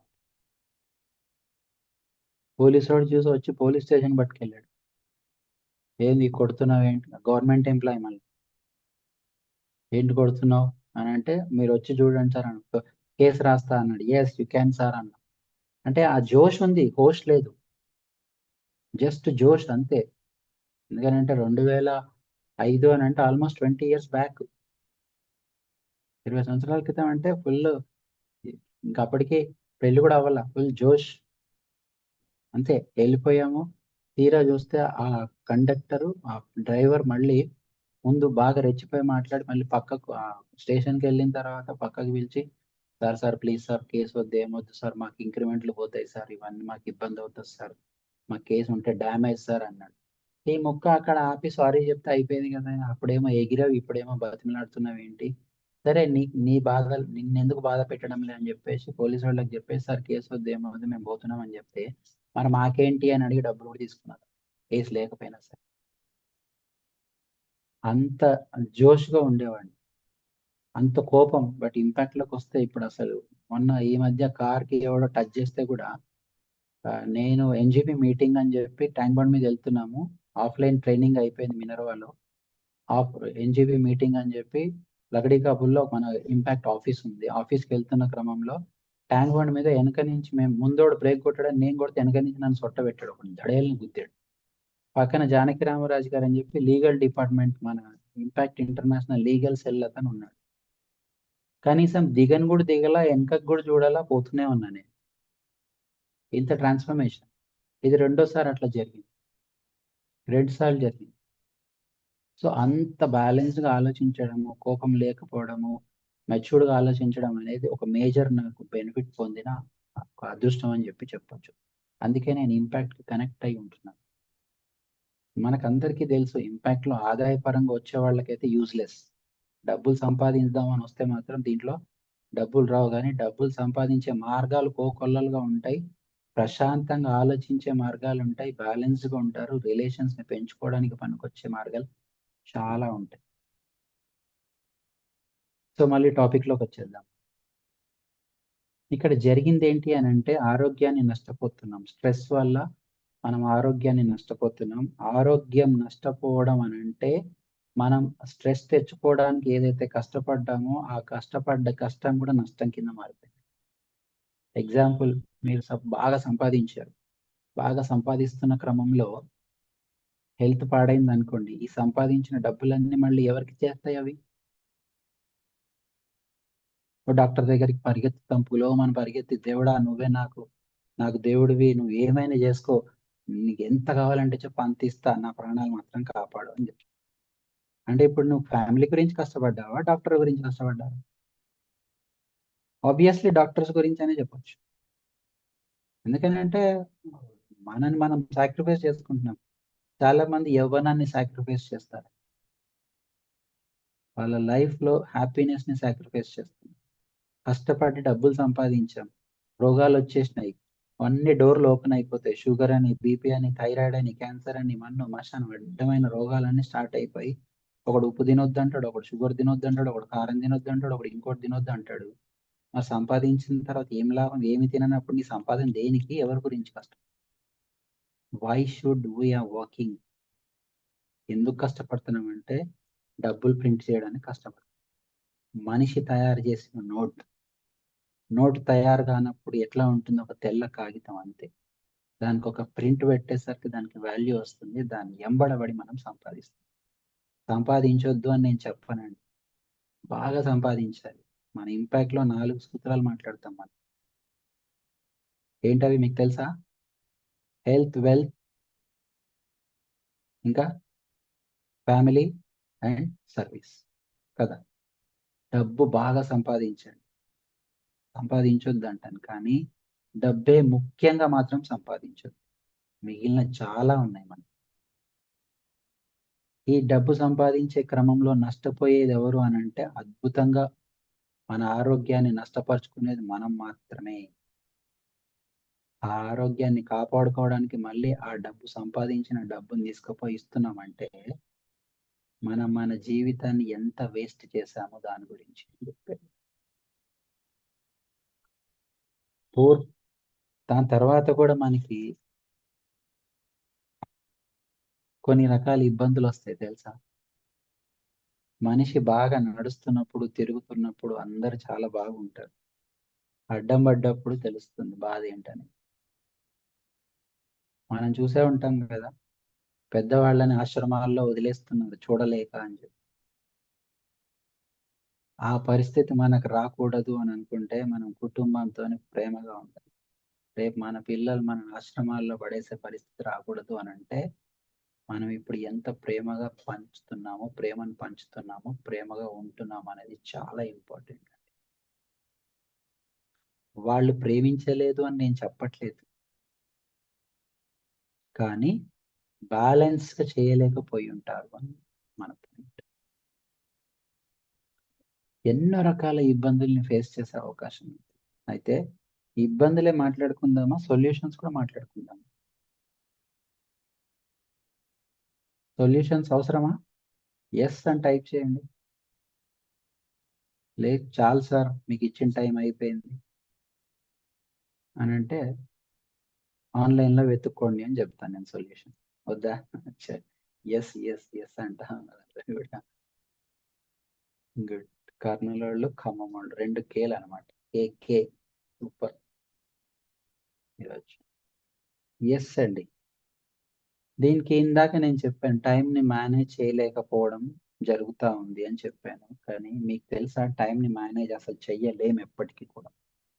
ఎందుకనంటే మన చేతిలో ఉన్నదాన్ని మాత్రమే మనం మేనేజ్ చేయగలుగుతాం తప్ప చేతిలో లేని దాన్ని మనం మేనేజ్ చేయలేం. టైంని పట్టుకోగలుగుతారా? ఇప్పుడు 100 రూపాయల నోట్ ఉందండి మీ లేకపోతే ఫోన్ ఉంది, పెన్ ఉంది, రాయగలుగుతాము. దీంతో మనం మేనేజ్ చేయగలుగుతాం, అది ఇది చేయగలుగుతాం. టైంని పట్టుకొని మేనేజ్ చేయగలుగుతామా? చేయలేం. కాబట్టి the word itself wrong. Time management అనే పదం కూడా రాంగే. బట్ రైట్ ఏంటి అంటే time utilisation is the right.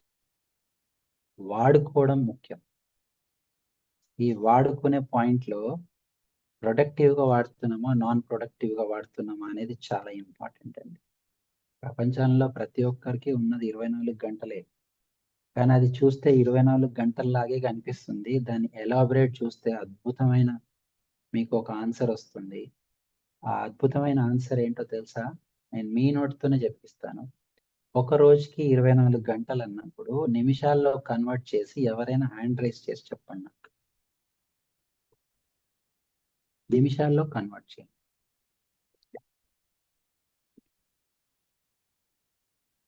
Hand raise చేయండి, అన్మ్యూట్ ఆప్షన్ ఇస్తారు. వర్చువల్గా చేయాలి, ఫిజికల్గా కాదు. హ్యాండ్ రైజ్ అనే ఆప్షన్ ఉంటుంది, దాని మీద క్లిక్ చేస్తే ఒక చెయ్యి కనిపిస్తుంది. హుసేన్ రెడ్డి గారు, మీరు ఆల్రెడీ మెంటర్గా చేస్తున్నప్పుడు మీరు పార్టిసిపేట్ కూడా చేయకూడదండి, అసలు చాలా తప్పు అది. ఎందుకంటే తెలుసా, ఇప్పుడు నేను పుష్ప 2 సినిమా చూసేసాను సార్. మళ్ళీ మీతో రెండోసారి వెళ్ళాను సినిమా చూడడానికి. పక్కన కూర్చొని నేను స్టోరీ అంతా చెప్తూ ఉన్నా. మీకు ఎట్లా ఉంటది సినిమా? బాగుంటుందా? Sir Hussain Reddy sir participant sir. Hussain Reddy పార్టిసిపెంటా? Yes sir. No, no, కాదమ్మా, ఓకే, పర్లేదు Spread పర్లేదు. ఓకే, రెండోసారి చేరినట్టున్నాడు అయితే. ఈ రెండోసారి టీటీడబ్ల్యూఎస్ చేస్తున్నట్టు, ఒకసారి మా దగ్గర కూడా చేశాడు. అందుకనే అందుకే నేను హుసేన్ రెడ్డి అనగానే గుర్తుపెట్టా. మా బంధం ద్వారా ఆల్రెడీ ట్రైనింగ్ తీసుకున్నాడు, మర్చిపోయింటారేమో. గజని ఆయన కూడా ఆహ్వానించినట్టున్నాడు, మళ్ళీ రెండోసారి తీసుకుంటున్నాడు. ఏం పర్లేదు, 4 సార్లైనా చేయండి, ఇబ్బంది ఏం లేదు. యా, ఎవరో సుప్రియ గారు పెట్టారు 1440 అంట. కరెక్టా అండి ఆన్సర్? కరెక్టా? ఎస్. అంటే యా, వెంకటేశ్వరి గారు చెప్పండి అమ్మా, అన్మ్యూట్ చేయండి వెంకటేశ్వరి గారు.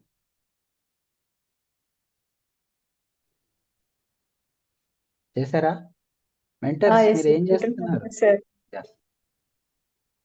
అమ్మా చెప్పండి వెంకటేశ్వరి గారు, 1440 కదా? ఎస్ సార్ అవును. సరే, ఇంకొక క్యాలిక్యులేషన్ అడుగుతా మిమ్మల్ని. ఎలాగో మీరు అన్మ్యూట్ చేశారు కాబట్టి.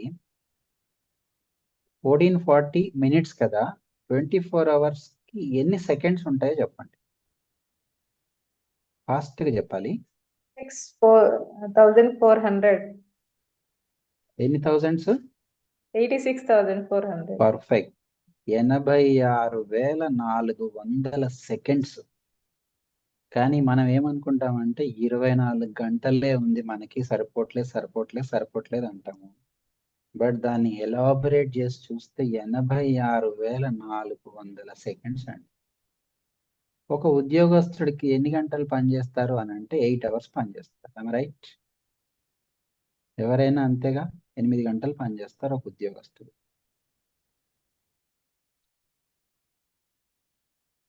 వ్యాపారస్తులు అనుకోండి, ఇంకా కొన్ని ఎక్స్ట్రా అవర్స్ వర్క్ చేస్తారు, 2 అవర్స్ 3 అవర్స్. ఈ 24 అవర్స్ ని 3 పార్ట్స్ గా డివైడ్ చేద్దాం. డివైడెడ్ బై 3, 3 8లు వస్తుంది. RRR లాగా 888, 888 కదా. ఇప్పుడు నేను అడిగే ప్రశ్నకి మీకు మీరే సమాధానం చెప్పుకోండి. ఒక 8 గంటలు పడుకుంటున్నారు అనుకుందాం, 8 గంటలు పని చేస్తున్నారు, ఓకే. ఇంకా ఎంత మిగిలింది? 8 అవర్స్ మిగిలింది. 8 అవర్స్ ఏం చేస్తున్నాము అని ఎప్పుడైనా ఆలోచించారా? 16 గంటలు పక్కన పెట్టండి, 8 గంటలు పడుకున్నాం, 8 గంటలు పని చేసాం, ఇంకా 8 గంటలు ఉంది. ఆ 8 గంటలు ఏం చేస్తున్నాము? మీకు మీరే సమాధానం చెప్పుకోండి, ఎందుకంటే నాకు వద్దు, మీ అందరిది వినాలంటే నాకు చాలా టైం పడుతుంది. ఎవరో ధైర్యంగా మురళీకృష్ణ గారు వేస్టింగ్ అని చెప్పేస్తారు. 100% అదే. అయితే అందరూ వేస్ట్ చేస్తున్నారని చెప్పలేము సార్. మాకు 8 గంటలు వర్కింగ్ అవర్స్ ఉన్న ట్రాన్స్పోర్టేషన్కి మాకు టైం పోతుందండి, 1 గంట 2 గంటలు మేము రావడానికి పోవడానికి పోతుంటాం, 10 గంటలు అయింది అని అంటారు. పోనీ 10 గంటలు చేసినా మిగిలిన 6 గంటలు ఏం చేస్తుంది? 4 గంటలు ట్రాన్స్పోర్టేషన్ సార్ మాది, సరే 4 గంటలు మిగిలింది, ఆ 4 గంటలు ఏం చేస్తున్నారు? ఎప్పుడైనా ఆలోచించాము ఫ్రెండ్స్? లేదు. ఎందుకనంటే ఫ్రీగా వస్తుంది టైం, ఫ్రీగా పోతుంది. Every milli second is most important hour లైఫ్లో. ఎందుకంటే ప్రతి క్షణం పుడుతుంది, ప్రతి క్షణం చేస్తుంది, అంతం లేని సమయం మాత్రం. సో ఏం చేస్తున్నాం అనేది గనక మనం ఆలోచించగలిగితే మీరు వద్దన్నా మీకు టైం మిగులుతుంది. ఇది మాత్రం పక్క, అన్డౌటెడ్లీ అని చెప్పగలను. సరే, ఏం చేస్తున్నాము అనేది మనం చేయాలి అని అంటే ఏం చేస్తే దీన్ని మనం చేయగలుగుతాం? మీకు ధైర్యం ఉంది అని అంటే నేను చెప్తా, పాటించడానికి నేనైతే మిమ్మల్ని పరీక్షిస్తున్నా, ధైర్యంగా పాటించగలుగుతారా లేదా అని చెప్పి. తంబి ఇవ్వండి, ఎస్ సార్. కానీ నేను ఛాలెంజ్ చేస్తా, ధైర్యం ఉండాలి పాటించాలంటే మాత్రం. అంత ఈజీ కాదు, చాలా టఫ్. అయినా నేను చెప్తా, ఎందుకంటే ఈరోజు నన్ను బాధ్యత మీతో మాట్లాడాలి దానికి వచ్చాను కాబట్టి, నేను మాట్లాడాల్సింది మాట్లాడాలి కాబట్టి. మీరు ఏం చేస్తారంటే ఈ రోజుకి ఇప్పటికి వదిలేయండి, ఎందుకంటే రేపటి నుంచి మొదలు పెట్టండి ఈ ప్రక్రియ అంతా కూడా. ఏంటి అని అంటే పొద్దున్న లెగవంగానే ఫస్ట్ ఏం చేస్తున్నాము అనేది ఐడెంటిఫై చేయండి. ఎవరైనా ఒక ఇద్దరు మాట్లాడండి నాకు. సార్, నాగేశ్వరరావు గారిని అన్మ్యూట్ చేయండి, కుసుమ నాగేశ్వరరావు గారిని. నేతాజీ 3 గ్రూప్ 3 ఇంకో చెప్పండి సార్. శివకుమార్ గారిని కూడా ఓకే అన్మ్యూట్ సార్. చేయండి. శివకుమార్ గారిని నాగేశ్వరరావు గారిని అన్మ్యూట్ చేయండి. సార్ మార్నింగ్ లెగవంగానే ఏం చేస్తారు నాగేశ్వరరావు గారు? ఒక లేడీ కూడా ఎవరినైనా తీసుకోండి సార్. సార్ నాగేశ్వరరావు నేను గారు వాకింగ్ మాట్లాడండి. పోతా సార్. వాకింగ్ సార్ నేను శివకుమార్ గారు మీరు నేను ఒకటే ఆన్సర్, ఒక్కటి చాలు, సింగిల్ ఆన్సర్ కావాలండి. ఫస్ట్ లెగవంగానే ఏం చేస్తారు? శివకుమార్ గారు నేను మొబైల్ చూసుకుంటాను. మొబైల్ చూస్తారు. Okay, ladies To be honest. ఎవరినైనా తీసుకోండి సార్. ఇంకెవరినైనా లేడీస్ ని తీసుకోండి ఒక్కరిని. కాత్యాయని మేడం రైట్ చేశారు సార్. కాత్యాయని గారు, యా కాత్యాయని గారు చెప్పండి అమ్మా. టాస్క్ లిస్ట్ రాసుకుంటాను సార్. ఏం లిస్ట్ అమ్మా? టాస్క్ సార్, ఈ రోజు నేను ఏం చేయాలి, ఓహో, ఇంపార్టెంట్ ఏం పనులు చేయాలి అనేది రాసుకుంటారు పొద్దున్నే లేవగానే. First okay, very good. But నేను చెప్పాలా, మీ ముగ్గురు ఆన్సర్ కూడా రాంగ్. అవునా? సరే, భవానీ గారు కూడా హ్యాండ్ రైస్ చేశారు, ఆవిడని కూడా అడుగుదాం. అమ్మ మీరేం చేస్తారు? మీరేమైనా రైట్ ఆన్సర్ చెప్తారేమో చూస్తాం. ఎక్కువ మంది వచ్చేస్తున్నారు ఇంకా. అన్మ్యూట్ చేయండి అమ్మా మెంటర్స్. నా చేతిలో ల్యాప్టాప్ ఉంటే చాలా స్పీడ్ గా పని చేశాం సార్. చేస్తుంది. చేశాం సార్. చేసినారా? Yes. యా భవానీ గారు చెప్పండి తల్లి. నేను ఈ రోజు చేయవలసిన పనులన్నీ ఒకసారి విజువలైజేషన్ చేసుకుంటాను సార్, తర్వాత మెడిటేషన్ చేస్తాను చాలు సార్. చాలు, ఒకటే ఆన్సర్ చాలు. విజువలైజేషన్ చేసుకుంటారు. యా వెంకట్ గారు. సార్ పొద్దున్నే ఫోన్ చేసి వాట్సాప్ స్టేటస్ లో పెట్టారు. అది అయిపోయింది. సేమ్ ఆన్సర్, ఒకటే సేమ్ ఆన్సర్ వద్దు, రిపీటెడ్ అవుతుంది మనకి. కొత్తగా చెప్పండి. శివకుమార్ గారు అదే చెప్పారు, ఫోన్ చూస్తానని చెప్పారు. వీడియో ఆన్లో లేకపోతే నేను మాట్లాడలేను. ప్రశాంత్ ఝాన్సీ గారు. ఎస్ సార్ చెప్పండి.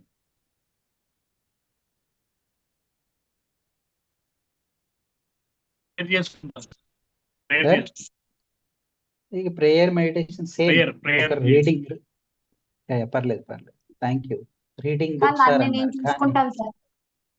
అమ్మ మిమ్మల్ని మీరు చూసుకుంటారు. Very good, super. అంటే అద్దం వరకే తెల్లాలి కదా మిమ్మల్ని మీరు చూసుకోవాలంటే, లేకపోతే మనకేం అద్దం కనిపించదు కదా. Very good. బట్ ఏంటంటే సార్, ఎవరు లేచినా సరే ముందు కళ్ళు తెరుస్తారు, అవునా కదా? పెద్ద జోకేసేస్తారు సార్ మీరు అనుకుంటారు, అది రియలే కదా. ముందు తెరిచేదే కళ్ళు కదా. లేకపోతే నేను ఏం చేస్తాను, కళ్ళు తెరుస్తాను కదా. కానీ మీరు ఇప్పుడు కళ్ళు తెరిచిన దగ్గర నుంచి మీరు వర్క్ స్టార్ట్ చేయండి. నేను చెప్పేది ఏం చేస్తారనంటే, ఫస్ట్ కళ్ళు తెరిచిన తర్వాత నుంచి రాత్రి మళ్ళీ కళ్ళు మూసుకొని పడుకునే వరకు చేసిన ప్రతి పనిని పేపర్ మీద పెట్టండి. పేపర్ మీద పెట్టండి. ఇందాక ఆవిడ ఏం చేయాలి అని రాసుకుంటాను అన్నారు కదా, అది సెకండ్ పాయింట్ కింద చెప్తాను నేను. ముందు చేసిన పనిని పేపర్ మీద పెట్టండి. ఆ పెట్టే క్రమంలో ఆ పని ఎంతసేపు చేశాము అనే టైం కూడా మెన్షన్ చేయండి. ఇక్కడ చూడండి ఏం జరుగుతుందనంటే, పొద్దున్నే లేచారు, ఓకే, ఫస్ట్ లేవగానే మీ దుప్పటి మీరు మడత పెట్టుకునే వాళ్ళు ఎంతమంది ఒకసారి నాకు చెయ్యొద్దండి. కప్పుకునే దుప్పటి ఎవరైనా మడత పెట్టుకుంటారా, లేకపోతే ఇంట్లో పెళ్ళా ఉంది పిల్లలు ఉన్నారు వాళ్ళు మడత పెట్టేస్తారా? మీరే మడత పెట్టండి, ఎందుకనంటే అది మర్యాద, ఓకేనా? అక్కడి నుంచి లక్ష్మీదేవి ఎంట్రీ ఇస్తుందంట. మనం దుప్పట్లు మడత పెట్టి శుభ్రంగా ఉంచుకున్న కుటుంబంలోకి, ఆ ఇంట్లోకి లక్ష్మీదేవి తలుపులు పగలగొట్టుకొని మరీ వస్తుందంట. సో అక్కడి నుంచి మొదలు పెట్టండి. మీరు బ్రష్ ఎంతసేపు చేశారు, బ్రష్ చేయడానికి వెళ్ళారు, టైం రాయండి. స్నానం చేసే టైం రాయండి, బ్రేక్ఫాస్ట్ చేసే టైం రాయండి, అద్దం ముందు స్పెండ్ చేసే టైం రాయండి. ఇక్కడ ఆడవాళ్ళు కాస్త ఇబ్బంది పడతారు, అయ్యో మాకు ఇక్కడ టైం కొంచెం ఎక్కువ కావాలండి అంటారు. తీసుకోండి, మీ టైమే కదా.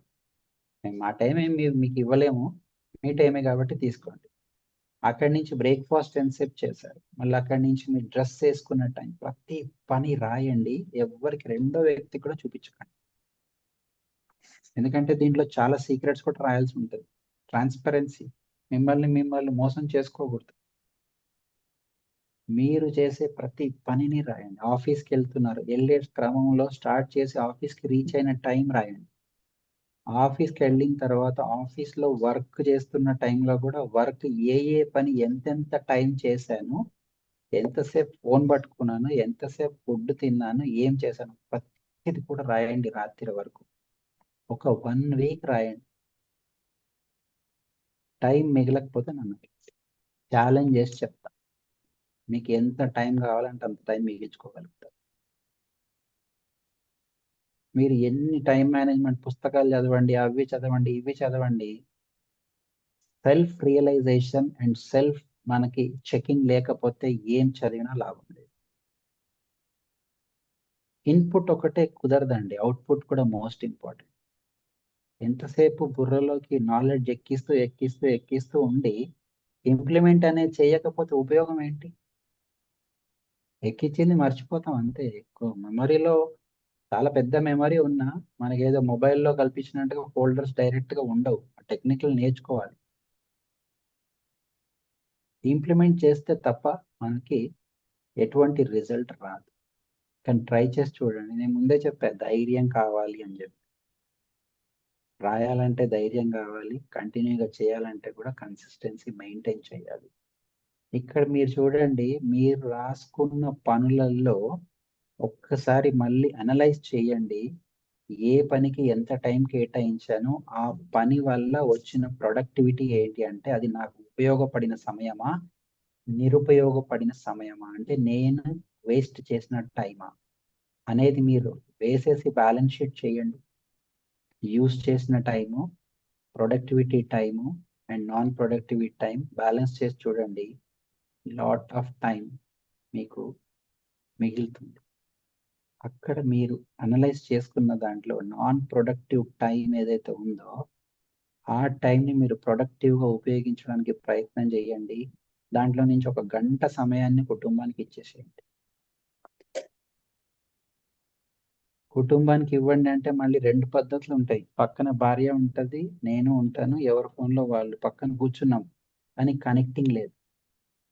అటువంటిది కాదండి. అన్ని పక్కన పడేయండి. పిల్లలతో డ్యాన్స్ చేయండి, ఎంజాయ్ చేయండి, గేమ్స్ ఆడండి, బయటికి వెళ్ళండి, వాకింగ్కి తీసుకెళ్ళండి, లేకపోతే ఏదో ఒకటి చేయండి. బట్ ఆ రిలేషన్ అనేది చాలా ముఖ్యం.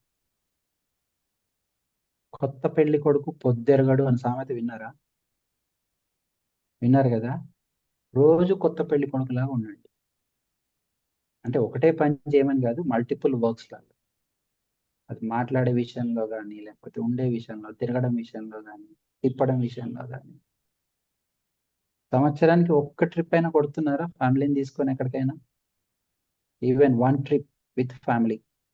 ఈ రోజు వరకు కూడా నేను అసలు ఫ్యామిలీతో ఎక్కడ తిరగలేదు అనేవాళ్ళు ఎవరైనా ఉంటే టీ టైప్ చేయండి. నో. మురళీ కృష్ణ గారు నో అంటే ఏమనుకోవాలో అర్థం కాదని. టీ అని టైప్ చేయండి. టీ అని ట్రావెల్ అనుకో. టీ. ఒక్క ట్రిప్ కూడా నేను ఫ్యామిలీతో తిరగలేదు అనేవాడు. మురళీకృష్ణ గారు ఇంతవరకు వెళ్ళలేదంట. ఒక్కరేనా? సంతోషం అండి. ఇంకొకరు వస్తున్నారు, భవానీ గారు. నేను కూడా ఉన్నా అని మెల్లిమెల్లి ఒక్కొక్కరుగా దిగుతా ఉంటారు. ఎప్పుడు తిరగగలుగుతామండి? కాళ్ళు చేతులు మంచిగా ఉండి యవ్వనంలో ఉండి తిరగలిగినప్పుడు తిరగాలి ప్రపంచాన్ని. కానీ నడవలేని టైంలో డబ్బులు సంపాదించేసి మోకాళ్ళ నొప్పుల్లో మోకాళ్ళు గుజ్జరిగిపోయి కిర్ర సౌండ్లతో తిరగలేము. ఇంకేం తిరుగుతాంలే, అయిపోయింది నా పని అని అనిపించుకోవడం ఏం బాగుంటుంది చెప్పండి? నేను ఒకటే అడుగుతాను, మీరు ఎంత సంపాదించినా సరే ఇంకొక 2 టిప్స్ చెప్పిన తర్వాత ఈ పాయింట్స్. ఈ వర్క్లన్నీ మనము ఇందాక మేడం అన్నట్టుగా ఈ రోజు మనం చేసిన పనులు రాస్తున్నాం కదా, ముందు రోజు చేయాల్సిన పనుల లిస్ట్ రాసేసాయి. దీన్నే టు డూ లిస్ట్ అంటాం. To do list. చేయాల్సిన పనులు ఏంటి ముందు రోజు రాయండి, వాటిని ప్రయారిటైజ్ చేయండి. ప్రయారిటైజ్లో మీకు టైం మ్యాట్రిక్స్ అని ఒక టెక్నిక్ ఉంటుంది. ఆ టెక్నిక్ని యూటిలైజ్ చేయండి. Very simple technique. ఏంటంటే ఈ పనులలో ఇంపార్టెంట్ ఏంటి, ఇంపార్టెంట్ కానిదేంటి అనేది ఐడెంటిఫై చేయడం. కొన్నిట్లలో ఇంపార్టెంట్ అండ్ అర్జెంట్ ఉంటుంది, ఇంపార్టెంట్ నాన్ అర్జెంట్ ఉంటుంది, అర్జెంట్ ఇంపార్టెంట్ ఉంటుంది, ఒకటి నాన్ ఇంపార్టెంట్ నాన్ అర్జెంట్ కూడా ఉంటుంది. Very simple. మీకు అది కావాలంటే నేను టైం మ్యాట్రిక్స్ సంబంధించిన పిక్చర్ మీకు పంపించి ఏర్పాటు చేస్తాను. ఒకసారి లేదు గూగుల్లో సెర్చ్ చేసినా వచ్చేస్తాను. ప్రయారిటైజ్ చేయడమే, వెరీ సింపుల్. మీ టైం మ్యాట్రిక్ యూజ్ చేసినా సరే దాన్ని ప్రయారిటైజ్ చేయడం అంతే. అంటే ప్రయారిటీస్ ఇన్ ద సెన్స్ ఏవి అవసరం ఎక్కువ అవసరం ఉన్నాయి, కొద్ది స్కిప్ చేసే అవకాశం ఏమున్నాయి అనేది చూసుకోవడమే ప్రయారిటైజ్ చేయడం. ఈ ప్రయారిటైజ్ చేస్తున్న క్రమంలో కొంత ప్రోక్రాస్టినేషన్ ఎఫెక్ట్ పడుతూ ఉంటుంది. ప్రోక్రాస్టినేషన్ విన్నారా ఎప్పుడైనా? ప్రోక్రాస్టినేషన్ తెలుగులో తెలుగులో చెప్తా, వాయిదాలు వేయడం. విన్నాం కదా, వాయిదాలు వేస్తూ ఉండడం, వాయిదాలు పడుతూ ఉన్నాయి. అది ఒకసారి అబ్జర్వ్ చేసుకుంటుండాలి. మనం ప్రోక్రాస్టినేట్ చేస్తున్నాం అంటే, వాయిదా వేస్తున్నాము అని అంటే ఆ పని వాయిదా వేయ తగినదా తగనిదా, this you have to identify. ఎట్టి పరిస్థితుల్లో ప్రోక్రాస్టినేషన్ని అరికట్టాలి. దీని గురించి మనకి ఎప్పుడో చెప్పారు, ఒక 100 సంవత్సరాల క్రితమే. కాల్ కరేసో ఆజ్ కర్, ఆజ్ కరేసో అబ్, పల్ మే ప్రళయ్ హో జాయేగా, బహురి కరేగా కబ్ అని చెప్పి కబీర్ దాస్ గారు ఎప్పుడో చెప్పారు. 13th సెంచరీలోనే చెప్పారు. బట్ ఇప్పటికి కూడా మనం అది ప్రయాణం చేస్తూనే ఉన్నాం. ఎందుకంటే అది సెల్ఫ్ డిసిప్లిన్ రావాలి. మనని మనం అర్థం చేసుకొని మనం కరెక్ట్ చేసుకోవాల్సితేనే ఇది మనం పాటించగలం. నెక్స్ట్, కొంత సమయాన్ని మిగిల్చుకోవడానికి ఉపయోగించేది ఏంటనంటే, ఇప్పుడు వస్తున్న టెక్నాలజీ, అద్భుతమైన టెక్నాలజీ మనకి అవైలబుల్గా ఉంది. కానీ దాన్ని మనము ప్రొడక్టివ్గా యూజ్ చేస్తున్నామో, నాన్ ప్రొడక్టివ్గా యూజ్ చేస్తున్నామో మీరు రోజు రాస్తున్న క్రమంలో మీకు అర్థమైపోతుంది. సపోజ్ మీరు వాట్సాప్ చూశారు, అది అవసరమా కాదా అనేది కూడా మీకు తెలిసిపోతుంది. ఏం చూసారు అనేది కూడా రాస్తే కనుక. ఫేస్బుక్ చూసారు, ఇన్స్టాలోకి వెళ్ళిపోయారు, యూట్యూబ్లోకి వెళ్ళిపోయారు. ఇప్పుడు ఉన్న టెక్నాలజీ అల్గరిథం టెక్నాలజీ, అదంతా కూడా అల్గరిథం మీద రన్ అవుతూ ఉంటుంది. అంటే మనిషి ఏం ఆలోచిస్తున్నాడు అనేది పసిగట్టి మన ఆలోచన విధానానికి తగ్గట్టుగా అవి మనకి పోకింగ్ చేస్తూ ఉంటాయి. మీరు యూట్యూబ్ అబ్జర్వ్ చేయండి, టైం మేనేజ్మెంట్ అని కొట్టారు అనుకుందాం. టైం మేనేజ్మెంట్ వీడియో చూస్తున్నప్పుడు యూట్యూబ్ ఆల్గరిథం ఎలా రన్ అవుతుందనంటే, టైం మేనేజ్మెంట్ అంటే టైం రిలేటెడ్ ఇతనికి ఇంట్రెస్ట్ ఉన్నాయి, ఇతను చూస్తున్నాడు అని చెప్పి ఆ వీడియోలన్నీ ఎక్కడి నుంచో వెతికి తీసుకొచ్చి మనకు పోస్ట్ చేస్తూ ఉంటుంది. మనం 1/2, 2/3 మధ్యలో ఇంకేదన్నా డిస్ట్రాక్ట్ అయ్యే వీడియో వచ్చిందంటే దానికి కనెక్ట్ అయిపోతే మళ్ళీ దానికి సంబంధించి పోస్ట్ చేస్తూ ఉంటుంది. మన బ్రెయిన్ మన చేతిలో లేకుండా చేసి పడేస్తుంది ఈ లేటెస్ట్ అల్గరిథం. చాలా టెక్నాలజీ, అద్భుతమైన టెక్నాలజీ ఉంది. బట్ అది మనం రైట్ వేలో యూజ్ చేస్తున్నామా లేకపోతే రాంగ్ వేలో యూజ్ చేస్తున్నాం, దిస్ ఈజ్ మోస్ట్ ఇంపార్టెంట్. ఒక పవర్ పాయింట్ చేయాలంటే ఇదివరకు ఒక రోజు సమయం తీసుకునే వాళ్ళము, 2-3 గంటల సమయం తీసుకునే వాళ్ళము. ఇప్పుడు జస్ట్ 5 minutesలో రెడీ అయిపోయింది. ఎందుకనంటే ఆర్టిఫిషియల్ ఇంటెలిజెన్స్ వచ్చేసి ఇప్పుడు బద్ధకానికి బ్రాండ్ అంబాసిడర్లు కూడా తయారైపోయారు. అలెక్సాని ఉపయోగించేసి, అలెక్సా స్విచ్ ఆఫ్ అనగానే అది స్విచ్ ఆఫ్ చేస్తుంది, అలెక్సా ఫ్యాన్ ఆన్ అనగానే ఫ్యాన్ ఆన్ చేస్తుంది. అంటే కదలలేని పరిస్థితికి వెళ్ళిపోయింది. అంటే నువ్వు కదిలి వెళ్ళే టైం కూడా మిగిల్చుకుంటున్నాం, కానీ ఉపయోగిస్తుంది ఎక్కడ? సో టెక్నాలజీని ఉపయోగించి మన సమయాన్ని మనం మిగిల్చుకునే అవకాశం ఉంది. నేను ఎంతసేపు మిగిల్చుకున్న సమయాన్ని కుటుంబానికి కేటాయించండి అని చెప్తాను. మీరు దేనికి కేటాయిస్తారనేది నాకు తెలియదు, నా టాపిక్ ఈరోజు అదే కాబట్టి.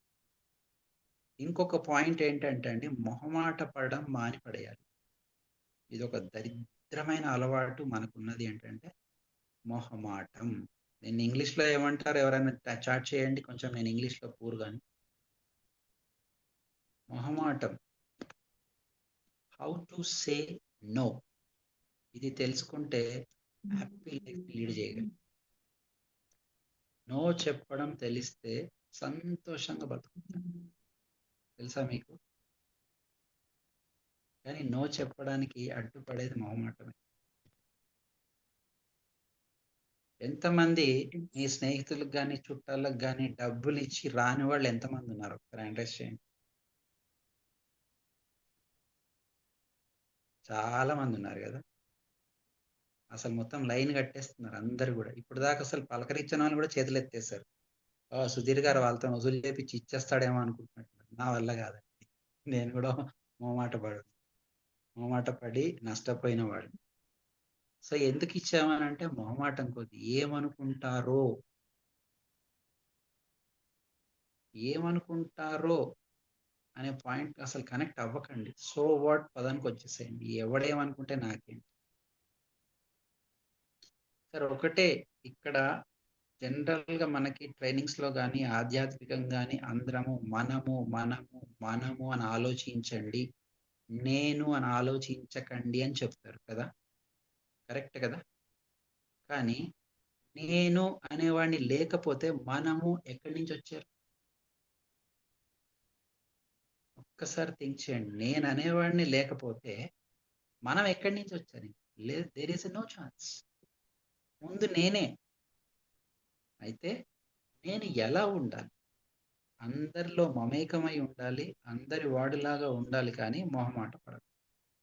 నేను సంతోషంగా ఉంటేనే కదా కుటుంబాన్ని సంతోషంగా ఉంచగలుగుతాను, లేకపోతే సమాజాన్ని కూడా సంతోషంగా ఉంచగలుగుతాను. నేనే బాధపడుతూ ఉంటే కుటుంబాన్ని ఇంకేం సంతోషంగా ఉంచుతాను? నేను విసుక్కుంటుంటాను, ఇరిటేట్ అవుతుంటాను, కోప్పడుతూ ఉంటాను, కొట్టే అవకాశం ఉంటే కొడుతూ ఉంటాను, ఇలా చేస్తూ ఉంటాను నేనంటూ హ్యాపీగా లేక.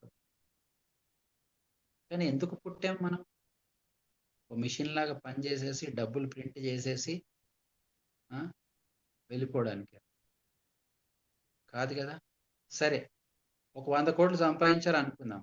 నాగేశ్వరరావు గారు 100 కోట్లు సంపాదించారు. తదాస్తు దేవతలు ఉంటారు సార్, అందుకే అంటున్నా సంపాదించాలనే 33 కోట్ల మంది ఉన్నారు. నాగేశ్వరరావు గారు అలర్ట్ అయిపోయారు, 100 కోట్లు అనేసరికి ముందుకు వచ్చేసారు. 100 కోట్లు మీరు సంపాదించారు అని అనుకుందాం సార్.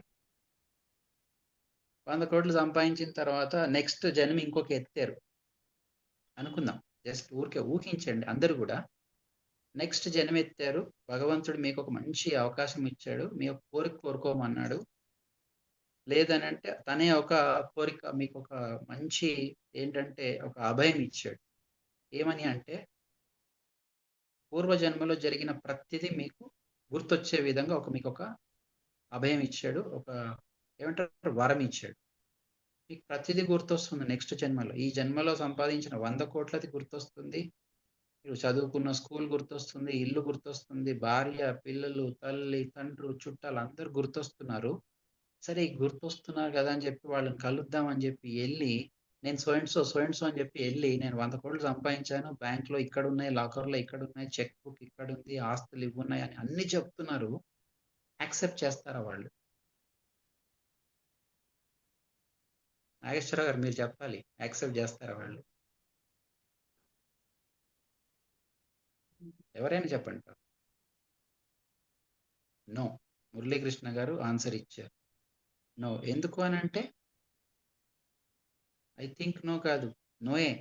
మీరు థింక్ చేసినా వాళ్ళు యాక్సెప్ట్ చేయరు, ప్రూఫ్లు చూపించినా యాక్సెప్ట్ చేయరు, మీరు లాకర్ నెంబర్ చెప్పినా యాక్సెప్ట్ చేయరు, బ్యాంక్ అకౌంట్ నెంబర్ చెప్పండి, ఫోన్ నెంబర్ చెప్పండి, మీరు టెక్స్ట్లు చెప్పండి, ఏది చెప్పినా యాక్సెప్ట్ చేయరు. పైగా తన్ని తగలేస్తారు కూడా. వీడి పెద్ద ముదురున్నట్టున్నాడు, అన్ని కనుక్కొని వచ్చి మరి మన ఆస్తి నొక్కేయడానికి వచ్చాడు అని చెప్పి తన్నినా తంతారు. అంటే మనం ఈ జన్మలో పుట్టి ఈ జన్మలో పోతున్నాము, ఇక్కడ సంపాదించింది ఇక్కడే వదిలేసిపోతున్నాము అనేది క్లియర్. అయితే నా పాయింట్ ఏంటంటే జంతువులు ఎవ్వరికీ లేని స్మైల్ మనకుంది కాబట్టి మన జీవితాంతం ఎందుకు స్మైల్గా హ్యాపీగా బతకూడదు? అసలు మనిషి బతకాల్సిందే హ్యాపీగా, బాధపడాల్సిన అవసరం ఏముంది? 84 లక్షల జీవరాశుల్లో మానవ జన్మ అత్యుత్తమమైనది అని అంటారు. అత్యుత్తమమైన జన్మ ఎత్తి బాధపడ్డానికా? డబ్బులు సంపాదించే ప్రింటింగ్ మిషన్ లాగా అవ్వడానికా? కాదు కదా. మనం సంతోషంగా ఉండాలి. నేనంటూ చాలా సంతోషంగా ఉన్నాను అనుకోండి, నా భార్య సంతోషంగా ఉంటుంది, నా పిల్లలు సంతోషంగా ఉంటారు, నా తల్లిదండ్రులు సంతోషంగా ఉంటారు, నా చుట్టాలు సంతోషంగా ఉంటారు, ప్రతి ఒక్కరు సంతోషంగా ఉంటారు. మీరు కూడా మీరు హ్యాపీగా ఫేస్ని చూసుకోండి, అద్దంలో సాడ్గా ఫేస్ని చూసుకోండి, మీకు ఏది నచ్చుతుందో మీకే అర్థమైంది. నేనైతే సాడ్గా ఉంటే అస్సలు బాగోను. ఎవరికైనా నచ్చుతుందో సార్ సాడ్గా ఉంటే ఇట్లా మూతి పెట్టుకొని ఆర్జీవీ లాగా? ఉండదు కదా. హ్యాపీగా ఉంటేనే ఎవరికైనా మనల్ని మనము సంతోషంగా చూసుకుంటేనే మనం అందంగా కనిపిస్తాం. సో హ్యాపీగా ఉండాలి అని అంటే ఆలోచన విధానాన్ని మార్చండి. కుటుంబం చాలా ఇంపార్టెంట్. డబ్బు ఒకటే ప్రధానం కాదు, డబ్బు ముఖ్యం అవసరాలను తీర్చడానికే కానీ అతి అనర్థదాయకం అని ప్రతిదీ చెప్తారు. మీరు అబ్జర్వ్ చేయండి, ఎక్కువ డబ్బులు ఉన్న వాళ్ళు స్ట్రెస్ ఎక్కువ ఉంటుందా, డబ్బు లేనోడికి స్ట్రెస్ ఎక్కువ ఉంటుందా? కాపాడుకోలేక టెన్షన్ పడేది వాళ్ళే. ఎప్పుడు వచ్చి ఐటీ దాడులు పడితే ఎప్పుడు ఏం జరుగుతుందో ఎట్లా ఉంటుందో ఏమో, హార్ట్ అటాకులు కూడా వచ్చి తుప్పుకుని పోతారు వాళ్ళే. వందల వేల కోట్లు ఉన్న వాళ్ళకే తుప్పుకుని పోతూ ఉంటారు. బెస్ట్ లైఫ్ ఏంటంటే మిడిల్ క్లాస్, లో middle class life. Even upper middle class వాళ్ళు కూడా స్ట్రెస్ ఎక్కువ ఉంటుంది. నేను సంపాదించొద్దు అనను, సంపాదించండి, కానీ అదే పనిగా చేయాలి, అదే పని చేయాలి.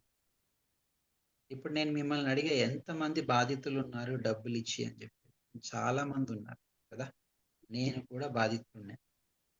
బట్ నో చెప్పడం నేర్చుకోండి, మొహమాటాన్ని వదిలిపడే. ఇప్పుడు ఏదైనా ఎవరైనా వచ్చి 1,00,000 రూపాయలు అడిగేలా అనుకుందాం, నేను ఇవ్వగలుగుతాను, కానీ వాడు తిరిగి ఇవ్వలేడని నాకు తెలుసు, అయినా మొహమాటానికి నేను ఇచ్చాను. ఇప్పుడు బాధ ఎవరు పడాలి? నేను పడాలా, తీసుకున్నాడు పడాలా?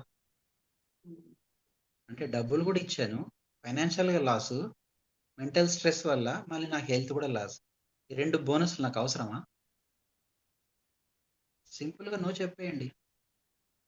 సారీ బ్రదర్ అని చెప్పేయండి, సారీ అన్న అని చెప్పండి, సారీ తమ్ముడు అని చెప్పండి, సారీ ఏదో ఫ్రెండ్ అని చెప్పండి, లేదరా మామ నా దగ్గర లేవరా అని చెప్పండి. లేకపోతే ఇంకొకటి చేయొచ్చు, ఎంత నష్టాన్ని మీరు భరించగలుగుతారో అబ్జర్వ్ చేయండి.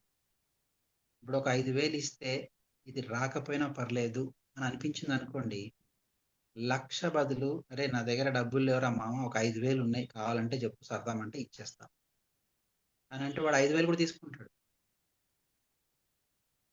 ఇచ్చేసి మీరు మర్చిపోవచ్చు, ఎందుకనంటే మీరు ముందే డిసైడ్ అయిపోయారు ఇది రావని చెప్పేసి. అప్పుడు మీకు స్ట్రెస్ ఉండదు. ఇది ఒక్కనే డబ్బు గురించి అనట్లేదండి, ఇది చాలా విషయాల్లో మీరు యాప్ట్గా ఉపయోగించుకోవచ్చు. నో పదాన్ని మాత్రం ఖచ్చితంగా ఆఫీసులలో కూడా ఎక్స్ట్రా వర్క్ చేస్తున్నప్పుడు కూడా మొహమాటం లేకుండా నో చెప్పొచ్చు. మీకు ఇచ్చిన పని మీరు 100%గా చెయ్యాలి, అది ధర్మం. ఎందుకనంటే మన కుటుంబాన్ని పోషించే యొక్క అవసరాలని వాళ్ళు మనకి ఇస్తున్నారు, మనం కష్టపడితే. కానీ పని దొంగతనం చేయకూడదు, కానీ ఎక్స్ట్రా వర్క్ ఇస్తే కూడా మనం నిజంగా చేయగలుగుతున్నామా లేకపోతే మన పర్సనల్ విషయాలు ఏమైనా ఇబ్బంది పడుతున్నారా చెక్ చేసుకుని స్మార్ట్గా నో చెప్పచ్చు. ఎప్పటికయ్యది ప్రస్తుతం ఒప్పటికా మాటలాడి అన్యుల మనములు నొప్పింపక తానొవ్వక తప్పించుకు తిరుగువాడు ధన్యుడు సుమతి అని చెప్పారు కదా. ఎదుటి వాళ్ళని నొప్పించకుండా, మనం కూడా బాధపడకుండా, స్మార్ట్గా లౌక్యంగా డీల్ చేసేటట్టుగా మనం మాట్లాడి మనం ఆ రోజు మన కుటుంబానికి సమయం ఇచ్చే విధంగా అలా చేయగలిగినప్పుడే మనం చాలా హ్యాపీగా ఉంటాం.